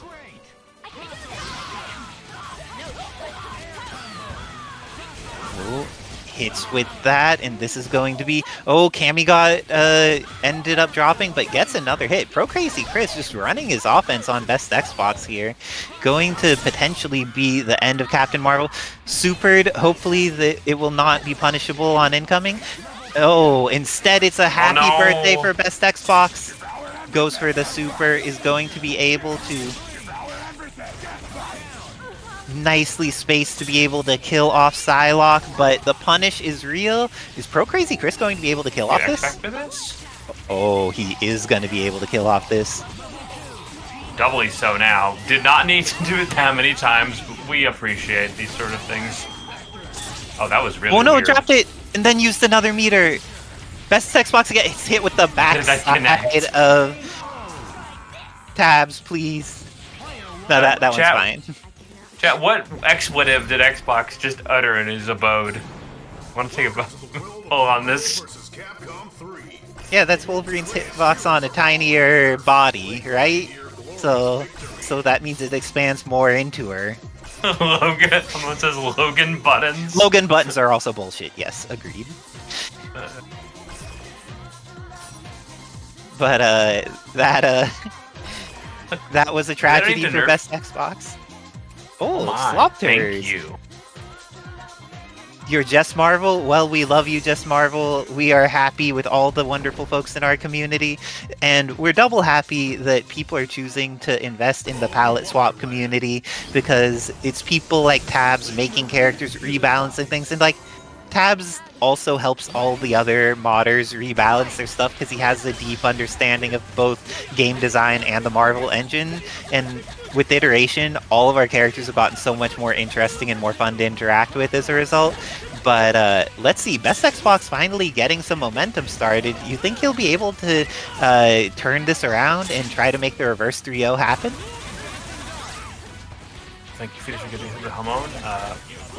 I think if anyone can, it's BestXbox. They are a legacy champion for all the right reasons. They have earned so many victories on the knife's edge. Okay, and let's see. Just so there's to note, if you go to that Matcherino link that Fetus posted and click 3 times, you can put 25 cents in the pot for free and support these players. And thank you, Fetus, for supporting the community. Thank you, Hamon, for supporting the community. Wolverine Laura, do you think we're going to see a Dark Loring again this time? I feel like that's a confidence that ProCrazyChris is going to repeatedly use. Oh, the drop is real, though, and now Ken gets another chance to play, but Berserker Charge is activated. Oh my god, got the wrong not super. Ready. They must have either gotten DP super or Charge super, because the other super would have hit there. That is a tragedy for ProCrazyChris, trying to get in there against this Ultron, but BestXbox just trying to play defensively until they don't and get hit here. Doesn't I would X that. But... I'm too late. It's fine. They made it work. That's what's important here. Are we going to go to Ultra Instinct? We are going into Ultra Instinct. Getting in. Good lord. So, you kill this character because that could happen. Nice big buttons. With that, BestXbox getting on the board. Their Venom was able to survive the onslaught of Berserker slashes, and as soon as they got the chance to hit, they turned it into something meaningful. Okay, Cammy gets out alive. Just shooting Psylocke, going to eat a full combo for it. I feel that's a little scary to invest in hitting the Psylocke and potentially lose the Ken over it. Oh, good little low to low to low to super. Okay, and Ultron coming in. Air dashes out of there. Tries to fly, but ProCrazyChris mixes up BestXbox's input there. And because of that, BestXbox got Air S instead with his Ultron. That's a pretty scary one. Still does find the airspace. Wow, what a turnaround into a throw there. ProCrazyChris is just honing in like a missile. Ooh. Anti-Ultron missile activated, but Venom was the one who made it happen last time, and this is how it could happen again. Just spend it. This is low scaling. This is going to do a lot. Doesn't invest X Factor. But chip option available. Send the trap. Are you going to challenge? Good use of those extra jumps. Ooh, the block was good by ProCrazyChris, but BestXbox able to get the confirm right afterwards. Psylocke goes down, and now it's very even in between them. BestXbox has access to a little bit more meter. Ooh, Wow, the trade! That didn't work! Smart. Great X Factor. This could be the end of Venom. Just needs to keep it stable. And ProCrazyChris taking it 3-1 over BestXbox to move on in the learner side of the bracket, eliminating BestXbox from the tournament. And ProCrazyChris's reward, who will claim their final 7 codes. Thank you, Cosmic. We appreciate you again. Nothing has changed. Live and let die. Fight. These people both have very similar skin conditions in between Asura and Thing. Yep, Oh. it's those cosmic forces every time. Yeah, those cosmic rays be doing something to Thing, but the frame trap by going into the Rolling Stone, and this is going to be Cosmic Light getting the punish, going for side TAC, going for down TAC, goes into summoning Asura into Asura getting cooked, and hits Dante right after he activates. He's not building any meter for this, and he spent 3 meters. Everything going wrong for Cosmic Light in such a short period of time. Gets the access to the level 3. Bounce, but the bounce already used, but because of that, manages to rush in there, catch this Gambit. And this is looking so good for NickBad. He has all 3 of his characters. Cosmic Light is down to just 2, and they are both bleeding something fierce. It looks like getting Dark Sakura back has just been so good for NickBad. Having access to her is a permanent thing instead of a temporary install. Oh, but the Bionic Arm is on deck. Didn't get a dash first, and because of that, both Sakura and Stars Jill will live, but Asura will not. And with that, NickBad takes the first game against Cosmic Light. Does not level 3 drop, but then who needs their level 3 to hit Wizard Tim? Not NickBad. The man is, I said he's still on the Sakura Cloud 9, so he will just keep pushing buttons because he loves those buttons so very much. Cosmic Light, also known to appreciate pressing buttons. Getting these TACs. Oh, there was another hit from the Gambit. This uses the bounce, but going to drop the combo. Unfortunate for Cosmic Light, but mashing into NickBad quite effectively. Going to be able to not quite kill the Thing. But Sakura, on the other hand, winning in footsies, able to potentially do some damage to Gambit. Got a Hadoken instead of a Shoken, though, which is unfortunate for NickBad.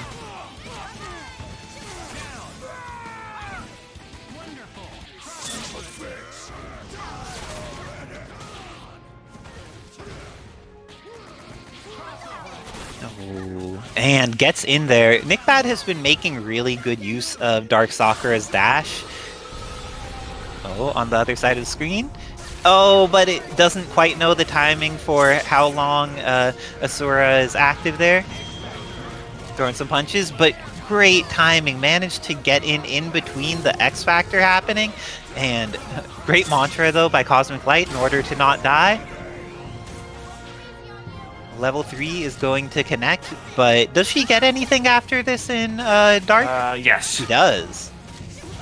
That was all the little things that Nick's also pretty familiar with, too.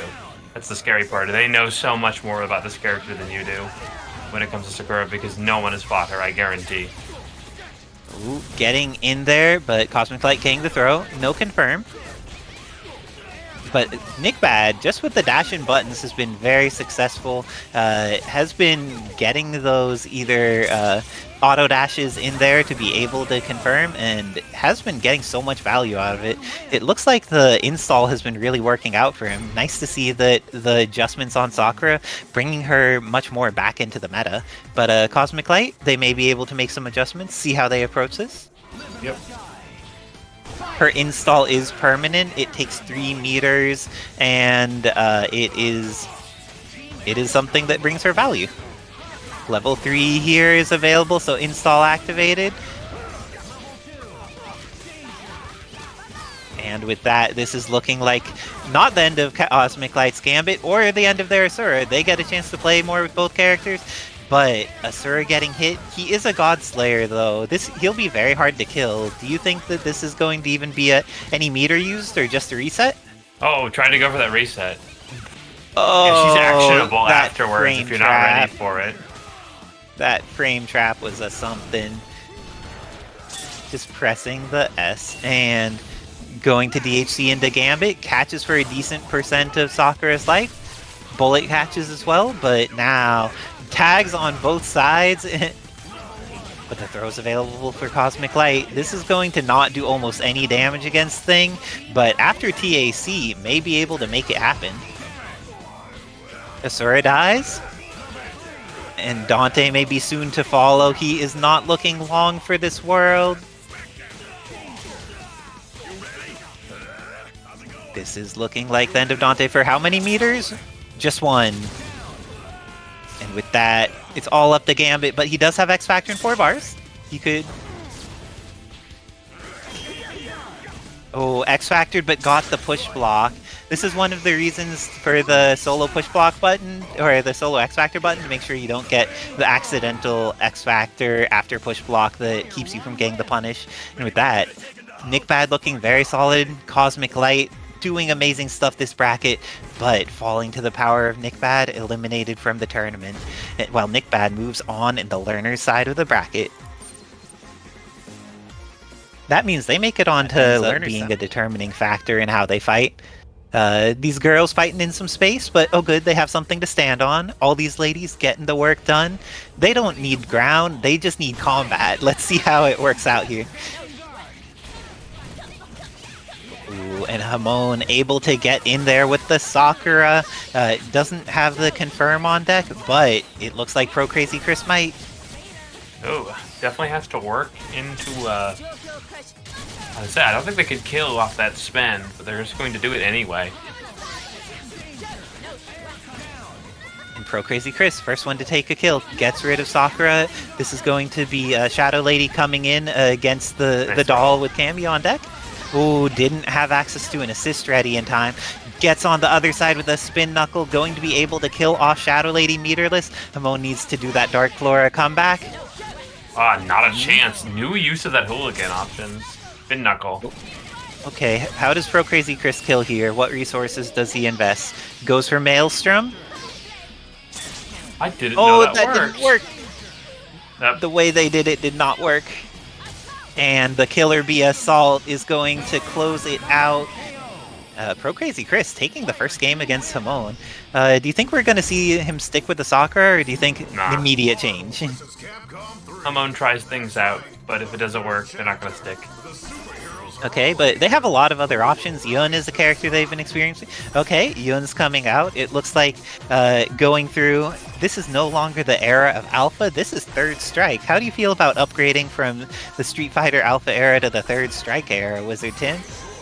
The dive kick definitely helps with the Cammy because you can definitely evade and strike, but I think Cammy still, once again, wins in the limb department. That makes a lot of sense.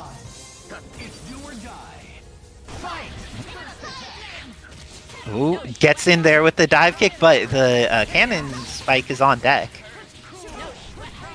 ProCrazyChris has been able to get started, but now Hamon has the happy birthday. Goes into super. Psylocke dies. And gets a side TAC off of it. Ooh, and the mix with the missiles, but not quite enough to kill. They're out of there. Oh, and access to the install. Doesn't get the confirm, however. Look out for the missiles. And Cammy assist is quite good. It's a far-reaching low that also has a single hit and is high hit stun. But Hamon with these missiles is able to really set up some things in neutral. Has the side TAC knockdown on deck. Doesn't get the confirm though. And now Shadow Lady is an assist getting hit. And Yun on point getting hit. Back two. Oh, that was weird height. Oh, happy birthday here for ProCrazyChris. First day here. Okay, Dark Laura for Hamon? Or...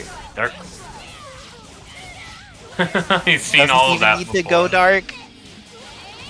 Super 1, and then goes into Super 2.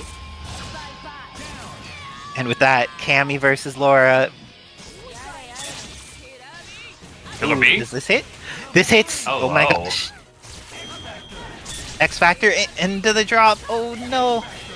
And with that, Hamon Oh no! does not kill Cammy until the throw. And with that, Hamon ties it up 1-1. That was an incredibly close final few seconds of the match. My gosh. Just nowhere to go but up, apparently. Oh, trying to get their hit in, but this time Hamon able to get the confirm. Going to be able to... Oh, the launch was a little bit early, but gets another happy birthday. He's been very good at placing the dive kicks to make this work. Oh, but Cammy survives with the pixel. Carnage activated, can block. Does not block, however. Is that gonna escape? Nice. The killer be cancel. assault. That's gonna Really trade great unfairly. DHCs. Yeah, great DHCs by each player in that case. Ooh, gets the hit, has the confirm on Psylocke, doesn't quite have the height for the dive. My gosh. ProCrazyChris going to see what they could do with Psylocke. But Hamon, very happy to be patient. I say as soon as he dry tags into Carnage and Yun and starts summoning these missiles to try and get Nice in pick. on this Psylocke. Oh, so close to confirm there. Oh, gets the hit, but does not have the confirm. Does have the confirm here, activates X Factor, looking very good for Hamon. Oh, yeah, it's a little awkward to kill off of that particular dive kick pickup, but it's fine. Overcommit puts Hamon safely up 2. And with that 2-1 advantage for Hamon, it looks like the Yun change was exactly what they needed. Sakura wasn't quite getting the job done, but just has that really good footsies with Yun to get the confirms they need with dive kicks. But this time, Yun gets hit. Is this going to be the end of the character before he could become more threatening? DHC on deck is going to do damage. Is it enough? Just It's enough to kill wow. off Yun. Gets the mix, but not the confirm. Can't believe that almost confirmed perfectly. That was terrifying. ProCrazyChris stays to their guns here. Ooh, little but too another much. chance. Going to get the kill here. This is looking good for ProCrazyChris. But Dark Shadow Lady, we haven't seen as much of her as the Dark no. Laura. Oh! And gets away with it though. Cammy is alive, Shadow Lady is also alive. But both of those things may not be true for long. Let's see. Shadow Lady gets the hit, but no confirm. Has to evade. Lightning Leg's a really strong answer to the fact that some of the tools available, Psylocke, not able to trade well against it. Oh, does she get the confirm? And with that, ProCrazyChris is tying it up 2-2. After they were able to just kill Yun and get momentum in that match, things worked out. But it looks like Hamon, confident that the Yun is the correct choice, staying with him for the final game 5 of this set. Ooh, the missiles hit, but no confirm available. And this time, Hamon being a little bit cautious about what happens when Psylocke's out, but Cammy just dashing around with these fast dashes and good buttons to try and get something done. Ooh, the pressure is real and gets in there, has the hit on Cammy, able to get the confirm, ends up investing no meters after that TAC, and now Psylocke is going to lose half her life. Gets the throw. Does the Yun let them confirm? No, it decides to get Shadow Lady missiles out instead. But ProCrazyChris has the hit on Laura. DHC's into the Legacy. Putting pressure on in the corner, getting the chip. Oof. Is this going to be enough to kill? Ooh, You drop it's a drop. it into a reset, though. It's drop-timal, as they say. Okay, both of them are charged up so fast. The drive But rush claims a victim. The next slicer is going to do the damage. The TAC is real. Goes into Weapon X Prime. Doesn't have the availability of the level 2 follow-up though. Okay, ProCrazyChris. Their X Factor's active. They are getting back this light with Laura. Missiles is scary. Oh, And thought they caught could go her through it. out of Been the caught. slash. Yeah, there's no invulnerability on Berserker Slash. This isn't vanilla. Why did they ever thought that was a good idea? And with that, Hamon takes it 3-2 over ProCrazyChris. Congratulations to Hamon, moving on in the learner side of the bracket. And nice work making it this far, ProCrazyChris. Y'all played excellently this evening. I'm going to have to hop off in order to play winners finals against Edsadiet. Good luck and have fun, Ed. Incredible matches. Thank you very much, Crazy.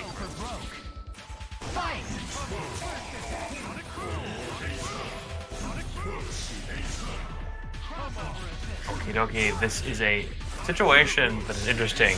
Both players have a very powerful range burst option between Super Boom and the gunshot. The question is, who's going to be better at baiting out the other? Well, definitely a little bit more mobile than Carter while activating his tools. But still, both players with such incredibly strong breakout options. There's a storm of good and bad decisions to be made here, but Isicera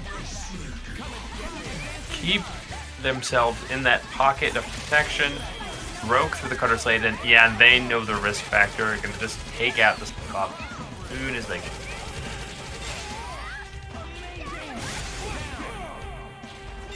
Just a little bit of X left over. Gonna get the full install here. Going in to pressure Onslaught with safe missiles as a starter. Oh, HUNK taking a nice hit to the face there. And then with X, 2 bars. Has a lot of what they need to make this comeback happen, but they're going to have to find themselves some air, and Isicera recognizing this, layered the pressure, looking for an attempt to use X Factor breakouts. Super famously quite slow. Ed positioning for a cross-up situation. Isicera just goes into the defensive position.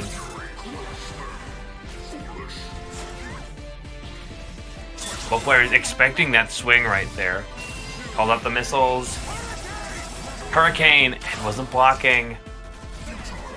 And this is going to make Isicera's life easier, except they didn't get the full super there.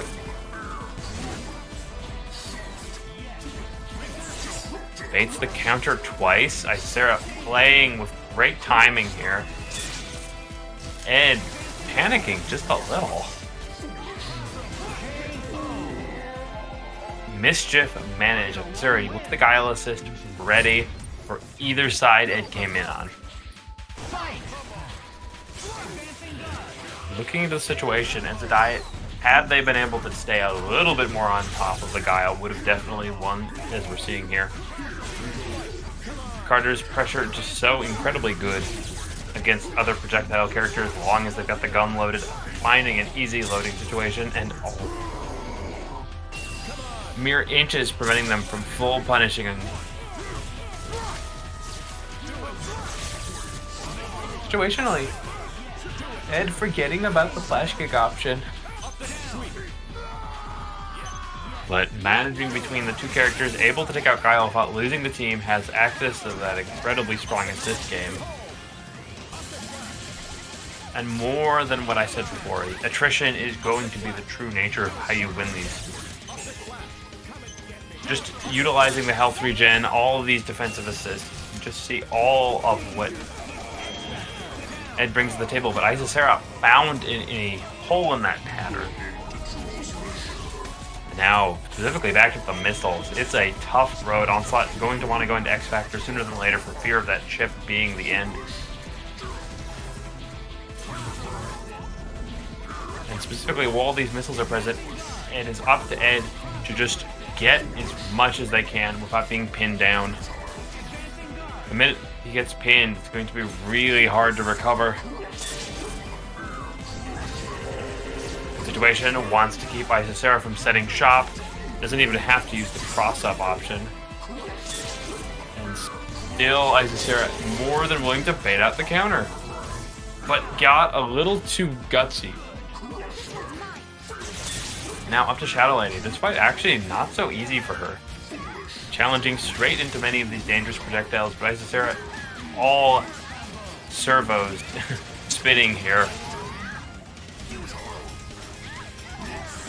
Unfortunately, not so plus after that wall bounce. He had plenty of time to read the situation, and what looks so good for Isicera. Wait, one more chance. Nope, still contained. Ed going to put themselves up one.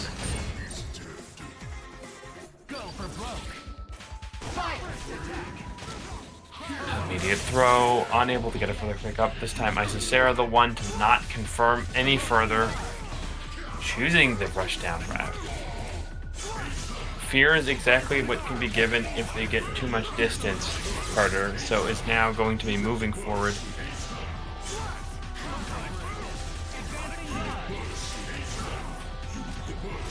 Not again, actually using directional influence to get a little bit closer there. Looks for the chip, finds it and attach on the assist.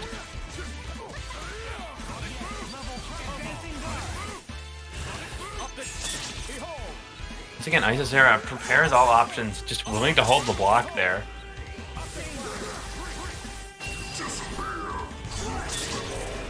Isicera not that concerned about this option either, realizing exactly what Ed was planning to do. Just stuck to their defensive options.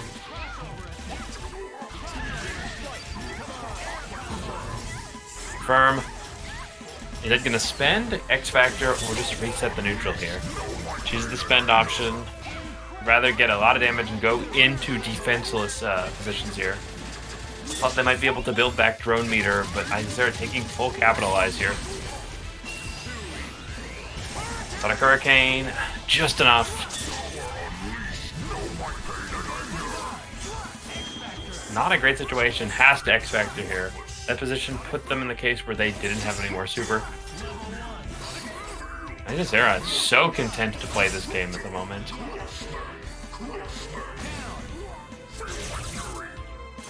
Trades the Guile for that X Factor, able to potentially take full capitalizing on this now. However, the Fortress is in effect, and now Ed actually able to build back any bar he spins, but HUNK, a smart call.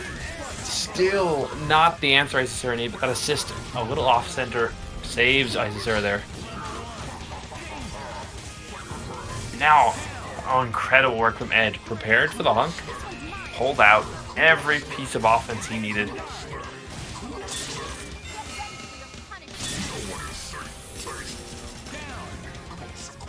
Underestimates the distance. Isicera on her X Factor because she does not have the life to do any other option. Needs to put a vice-like grip down on the Cyclops. He is even the smallest chance of taking it. And just as we stated, she pulls it out of her pocket. Up another one for Isicera.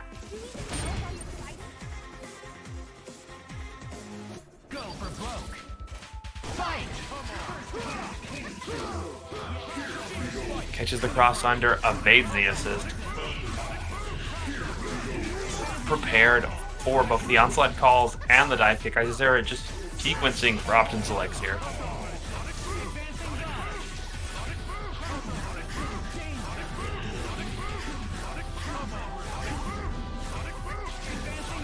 Missiles go wide. And Ed has to be careful. Had they gotten too close, they could have opened themselves up for the flash kick.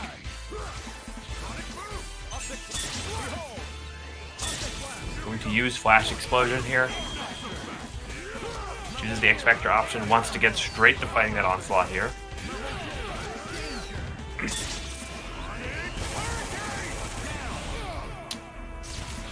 Would you or would you? Isicera chooses to spend all of that X Factor and just let the Onslaught fight happen with full HP. Good choice, though Ed really hasn't been that perturbed. It's the X Factor specifically that I think is the most... Isicera once again ready with that DHC option. Gonna take a good chunk of that X Factor here. Now advancing in. Ed has one bar to throw up drones, and Isicera just looking to prevent them from building anymore. Okay, drones are out. Cross up and ready. Isicera tries the frame trap. Gets no good confirms this time. Finding a weird little tap on the big body. Meaty. Can't confirm it, just keep it plus and meter positive. And level 3 now available. See the ears spinning in Isicera's mind of how to make that work. And with a little finesse, they found what they needed.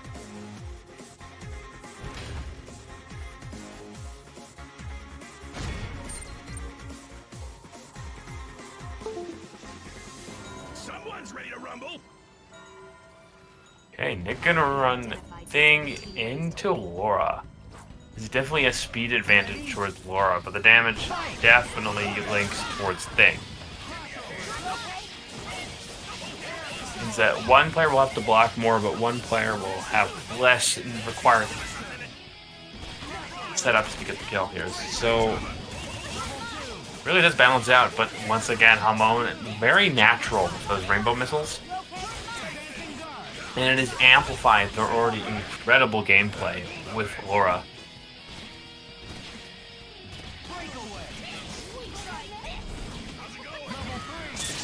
Nick, familiar with fighting missiles, plenty of Florida brackets for some of the best Morgans, some of the best missile players. Just, as you can see, slowing himself down, locking in, incredible pickup here. Hamon getting a wonderful 2-for-1 special. Specifically in Battle Stuff, you're going to see a lot more players utilizing those fast DHC punish options. It's no point to sit on too much bar if you can't get any kills. NickBad, however, really wants that third bar and an opportunity to go into Dark Sakura, but it doesn't look like Hamon's going to give it to them. It's weird that we've seen so little Captain Marvel until this week. Yeah, Captain Marvel is a character that was touched in the balance patches. She was given some more hit stun on some normals and general better scaling, so if you do the same combo, you get more damage out of it than before. So she got some of that love, and it's nice to see that getting her back into the ecosystem. Don't you agree, Wizard Tim? Incredibly, this character, a very well-rounded character overall. Definitely one of the utilitarian assist point anchor options. And Hamon, I said, played the character a lot, then didn't play them at any, and it's nice to see them back. Indeed. Also, thank you to Disaster740 for claiming a code, and all of the wonderful people who have claimed codes this evening. It's as easy as clicking that link my assistant posted, clicking to log in, whether it's through your Discord or Twitch or whatever, and then clicking claim code. And then that puts 25 cents in the pot for free. Highly recommended. But looks like this time Hamon, trying to get in there, has managed to get NickBad to the corner, but ends up in the corner themselves. I've been really appreciating getting to see this Laura when she has access to Shadow Lady missiles. The assertive play that Hamon has with her is very satisfying.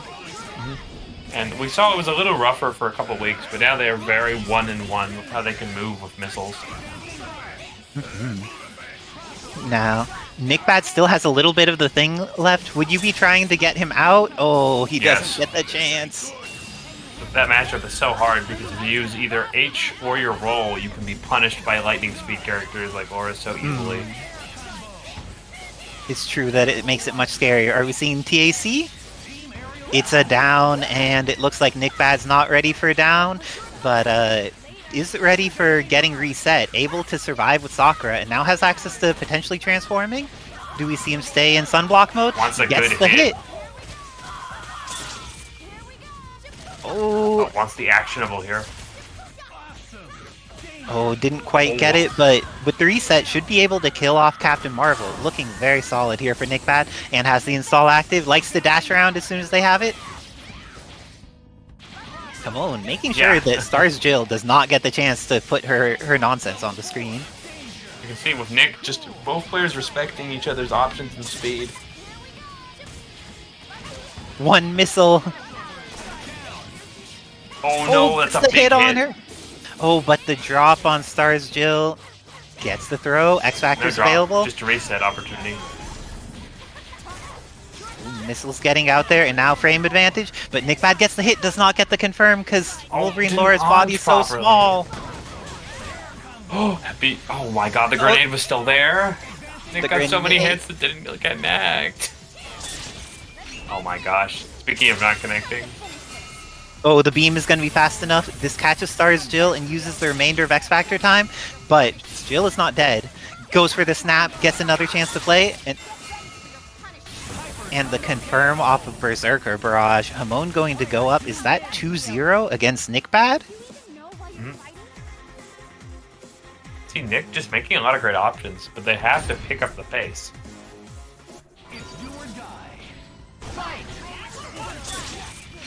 Oh, and gets the install on immediately. Legacy trigger on deck, but NickBad now has a meter advantage as a result. Let's see if he'll be able to do something with it, or if Hamon will just be able to win neutral with the superior capabilities of the Legacy trigger. Armor just not a factor. You saw that he armored the first hit of the dive kick, but Hamon was able to be blessed enough to just keep mashing buttons. Shadow Lady's another story, though. Gets the hit off of the throw. Is he going to keep it simple? Decides to just not overcommit. Puts the beam on the field. Kills off Laura. Oh, it looks like NickBad there. Joy. Then think about putting an extra 25 cents in the pot, because these two players are getting guaranteed paid tonight. So if you see anything cool in this match, dang, the slide got in over the slicer. How do you feel about that neck getting slashed, but it not actually working for Wolverine Laura? I'm sure Hamon has produced the most effective expletive at that point in time. Ooh, got the nice hit. Catch. She tried to get over. Ooh, had the hit, but was protected by that Carter Slade anti-air. Beam is not going to combo into super here, but goes into missiles to... Ooh, and has the confirm off of it. This is potentially the end of Cyclops. Keep it simple. Went for a TAC instead. And you got bulldogged for your trouble. I think that's a liquid regret, fully capable of striking at any point. Ooh. And I like this from Hamon getting the install so he could put some of these missiles on the screen. Has better ways of getting around the Carter Slade now that he has air DPS as well. Ooh, both of them whiffing some buttons next to each other. This is very scary, but really good movement by Hamon in getting around the zoning.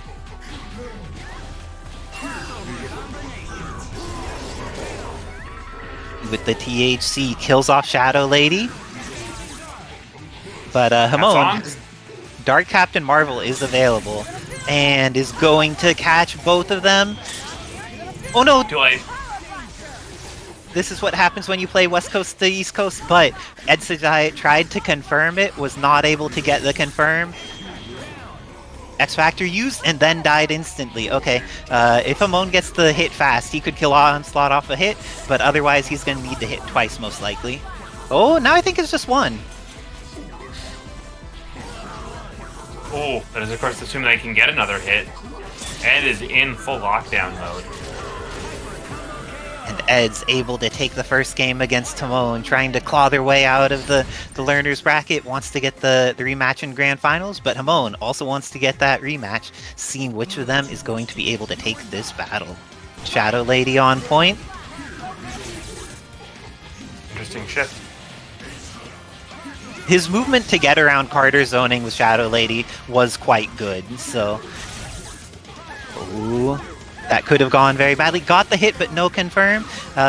Wait, are all three of the people in top 3 West Coast players playing on high MS? My gosh. Dobby was busy this week. Oh, but Shadow Lady is bleeding right now, and the Captain Marvel is going to at least protect herself so she doesn't get punished as an assist there. Nice Beam punish. to the face. Stall?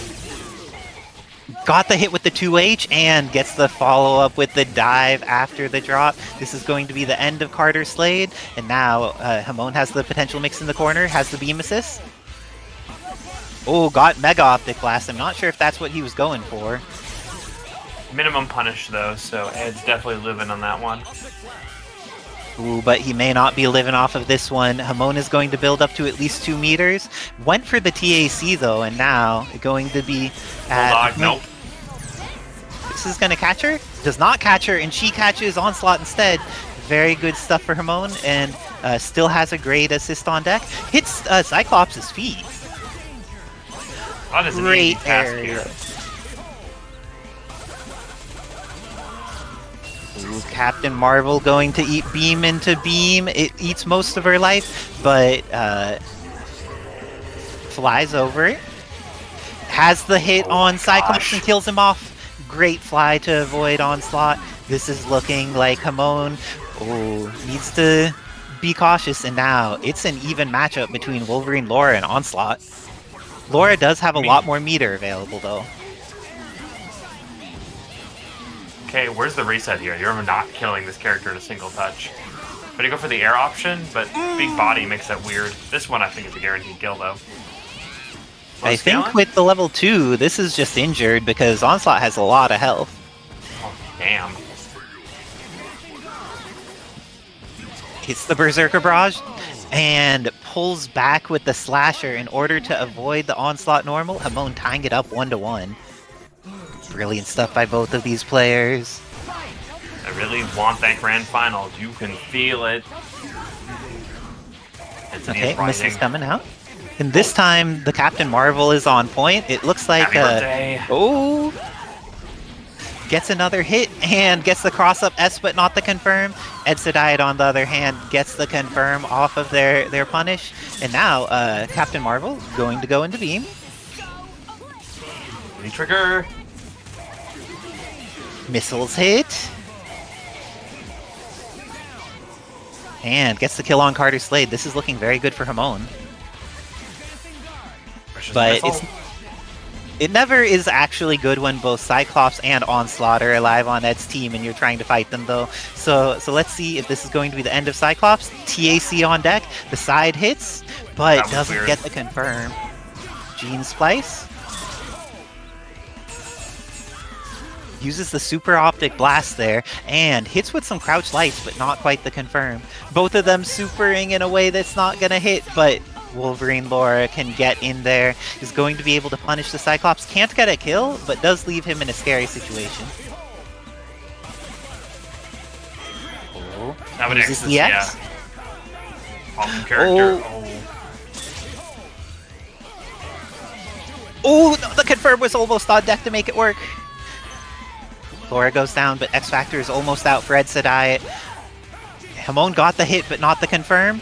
Gets the blitz blow, but doesn't quite kill. Missiles coming out. And ends up getting into binary. Gets the hit. X Factor's available. Gets a reset. Flip out reset. 2 resets. Oh, that did not go the way he wanted. Gonna control that with the missiles, but still loses the assist character. Ooh, alive there. And the Hypergrav catches. Is this going to be the end of Shadow Lady? Or is she going to survive with the... I think she survives, and since she's in X Factor, she'll be able to potentially do... Let's see. Beam catches for so much of Onslaught's life. Look out. If you're not careful on the drones, you can be killed off of this. It's true. And Hamon trying to get over, manages to get rid of all of Edsadiet's meter there, and putting some missiles on screen, almost has the confirm off of them. And now we're down to almost time. There's 13 seconds left on the clock, so Edsadiet needs to make something happen here, but Hamon makes something happen instead, going up 2-1 against Edsadiet with the Shadow Lady. Oh, we're down to the last 2 codes? Nice work to everyone who's claimed a code, this time the wonderful Churoshu. And if you have not claimed a code yet, all you need to do is click that link and then click sign in with either Discord or Twitch or Microsoft or whatever. And then you could just claim a code to add 25 cents to the pot for free. Yeah, to quote a NickBadism, we don't get those last 2 codes before Grand Final. We're going into emoji-only mode. Oh no. I like having access to text and words that make sense. I don't want to be reduced to a Zoomer, please. Though we do love the Zoomers in our community. Oh, and she just crouches under this because she is tiny. Patience Ooh. rewarded there. Oh, wow. Slide trades with Big Slash. And with that, Hamon going up. I think that, ooh, down to just one code. Thank you, Carbonic Acid. Oh, and the stand H from Cyclops Swifts goes into Super, but Hamon's able to block in time. And is not going to be punished there, so that means this is looking pretty even. Both of Edsadiet's characters are full life. Ooh, but Hamon's character's bleeding a little bit and gets caught by the hypergrav, but now has an extra chance to play. Is getting hit every single time the situation resets. Thank you, chat, for claiming all the codes. Y'all rock. But let's see, gets the hit, but not the confirmation. Going to be able to catch the Cyclops. Ooh, doesn't quite have the confirms on deck. Missiles. Gets a catch. Nice. Oh, didn't get their super. Big character doesn't actually connect with him. That's the assist. Oh my god, Hamon on the edge of death now. Indeed. Super Optic Blast going to finish it off, and I believe, is this tied 2-2? Yep. It is tied 2-2.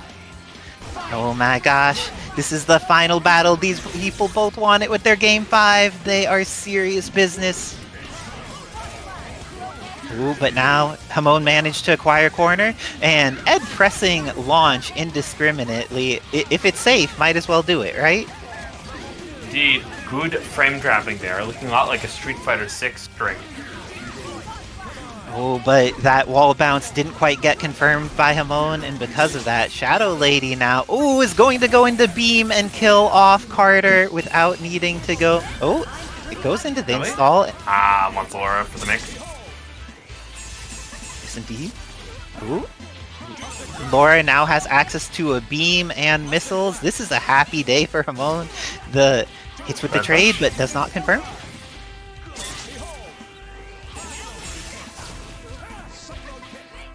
Oh, the Cyclone Kick moves around things.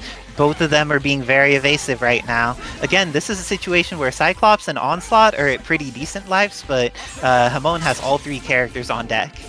Ooh, is this going to catch in time? Too far. X Factor Force, but makes the most. Oh, not quite the most. Close to it. Ooh, nice Crescent Scythe. But then Better the Crescent... call, though.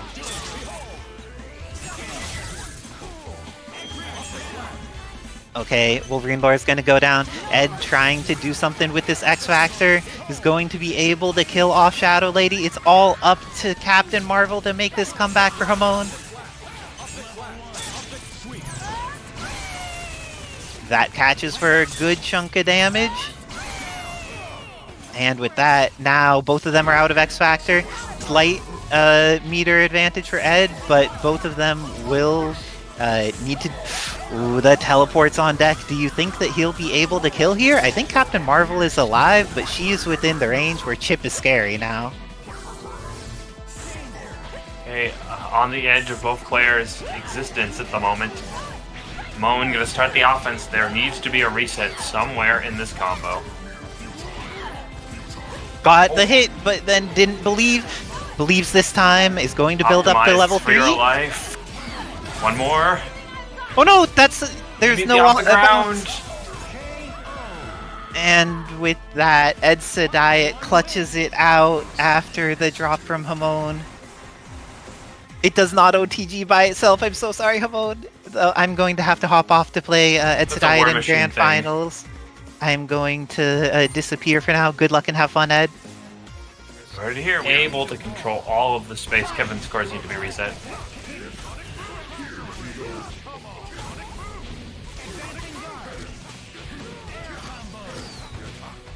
Confirm. Kick up. Off the ground extension. It's gonna be a lot of that life. Just short of that level 3. Actually, if it does find enough, are they gonna spend here? Probably recommended instead of the DHC available.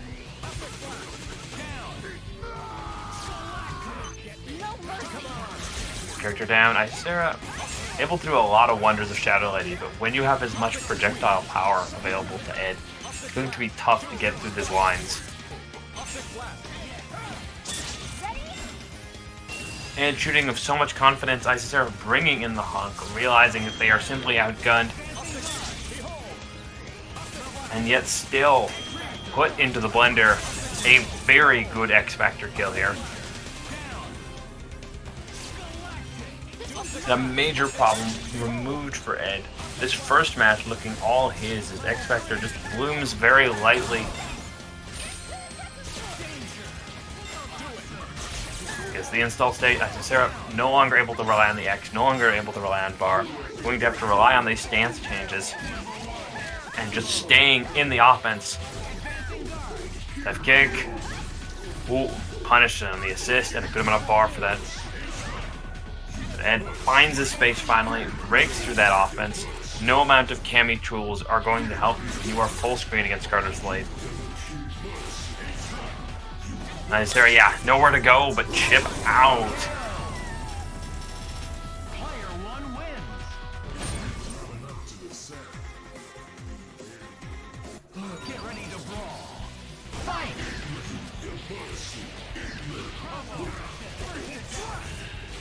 Isicera going to stick to the same gameplay style.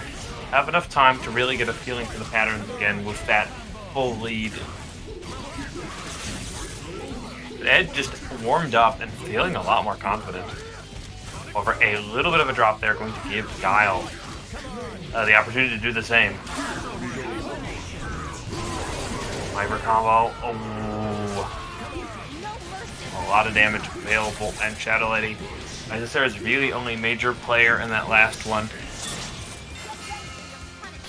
Calls the beam. That level of scaling, it was pretty easy to kill. And now, last time Cyclops had full win in this factor, but now with the rainbow missiles, let's see if Isicera can pressure the Cyclops into a kill here.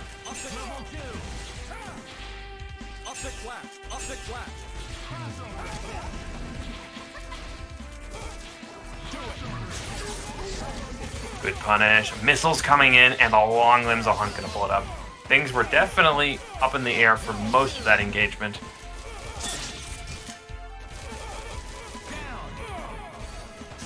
Then onto the incoming.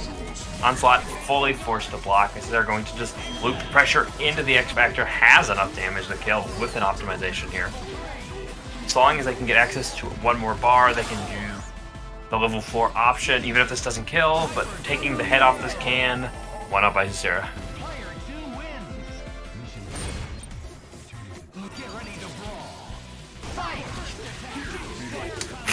Forward H, almost into a perfect rush situation.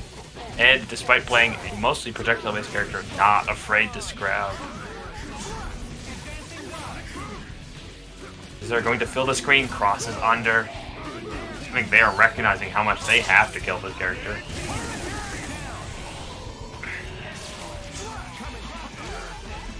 Into a meaty, into a missile, into another meaty.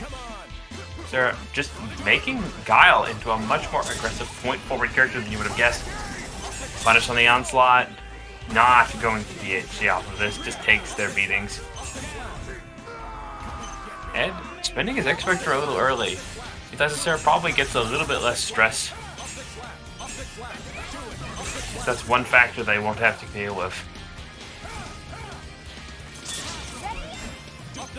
DHT. Catches both. Just a little too far for the X-Factor punish, but that's still a lot of damage. Ed brings in the Onslaught. Isicera recognizing they can't get much of a punish there, but oh, the assist!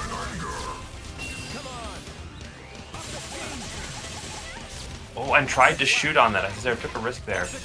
X-Factor very well managed by Ed. Still, it doesn't mean that HUNK isn't able to play, and now this is the character Isicera can use to slow down this game. Ed takes too long. That's all that life back for Shadow Lady. Nice, called it at a safe position. Ooh, Ed delaying of those normals.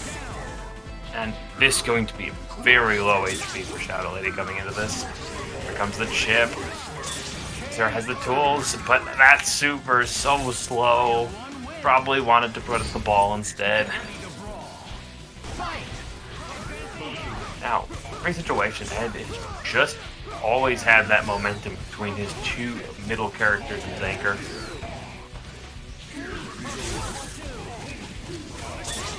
Isicera, you can see adjusting. More locked in, more just sweaty defensive Guile, taking us back to our Street Fighter 2 days. Nice in the missile, unable to get a further punish. Oh! Recognizing Ed was going to swing and going to turn this into an X-Factor punish. Really doesn't want to have to keep fighting this character, but just not able to get a further extension off legs. Meanwhile, Ed not having this problem. And with that, X-Factor not helping Isicera the way they wanted it.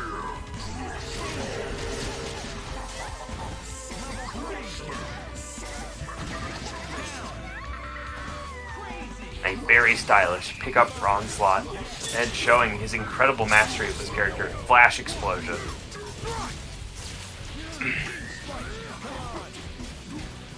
Isicera recognizing they're just going to have to lock into the defense again. Ooh, good catch on the assist. That is a lot of life that Ed cannot afford to keep losing. Good. Oh my god, they maneuvered with the X-Factor, got the back hitbox.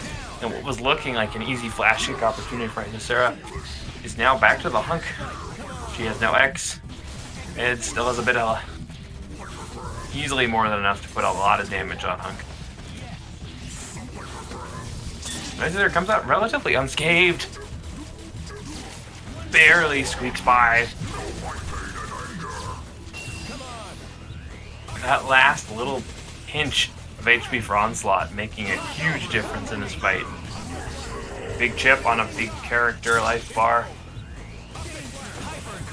Isicera overly prone to go into the gunshot. Gave Ed the opportunity just to punish. That passive playstyle not doing any help. Leading us to our reset. Quick fashion. Sarah going into the offense.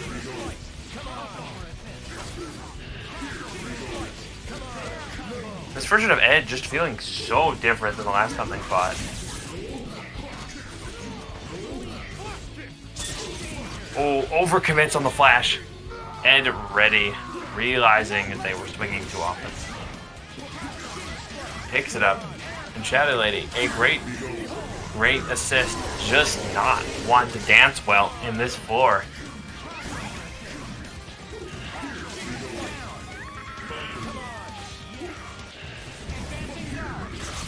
HUNK, this legendary warrior, really has way too much work for them to success. Oh my god, pick up, big option, big limb, and Ed making it look easy.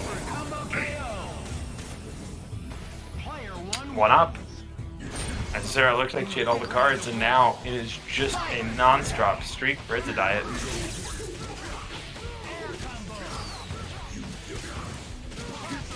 Demise, off the assist, one more, to the ground. Super. Super. Gonna have access to the DP. A little overcommit though, leads to Isicera getting a very short combo. Brings in that Shadow Lady to try and get Guile back some life. And once again, these projectiles, such a difficult floor for Shadow Lady to pin and go on. Ed mixing offense, back to keep away, back to offense. Isicera definitely tailing as best she can, but it's not easy.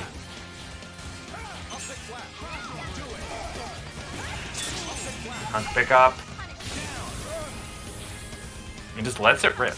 Not a lot of life, but better to get the kill than keep taking chip. Oh! A critical happy birthday if Isicera cannot control the situation.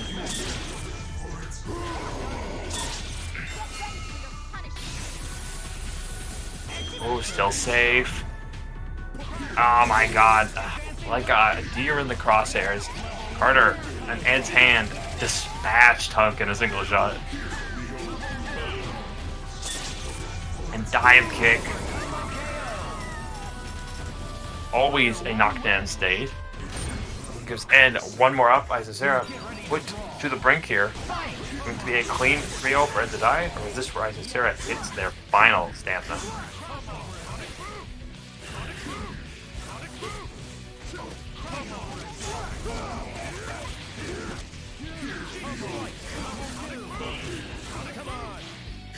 Confidence in action. Isicera just doing the Guile back.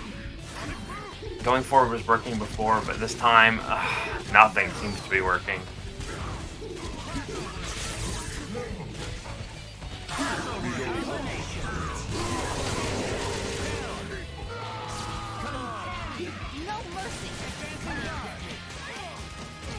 Oh, high-low.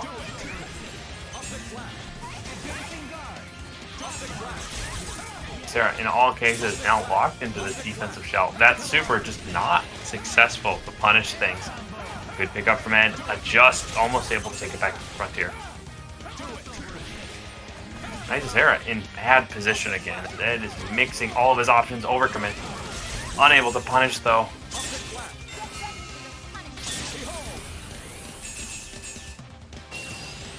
Players trading here. Isicera not able to punish the way they wanted it. Lets the X Factor go. Perhaps a little over-aggression, but they are going to try putting on one huge burst. And seeing if that's what they can make in this final set. Putting everything you got. Seems to be Isicera's plan. Still has 3 bars. Has to fade and weave. Gets hit.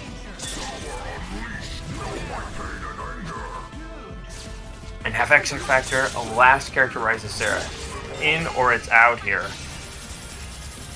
Just enough time to punish. That's a good amount of that X Factor time gone. He's out of bar. But anything and everything will chip here. And with that, Edsadiet crosses the finish line. A smooth 3-0. Congratulations, Isicera, for an amazing second place. But tonight, the crown for the week goes to Edsadiet. What a match.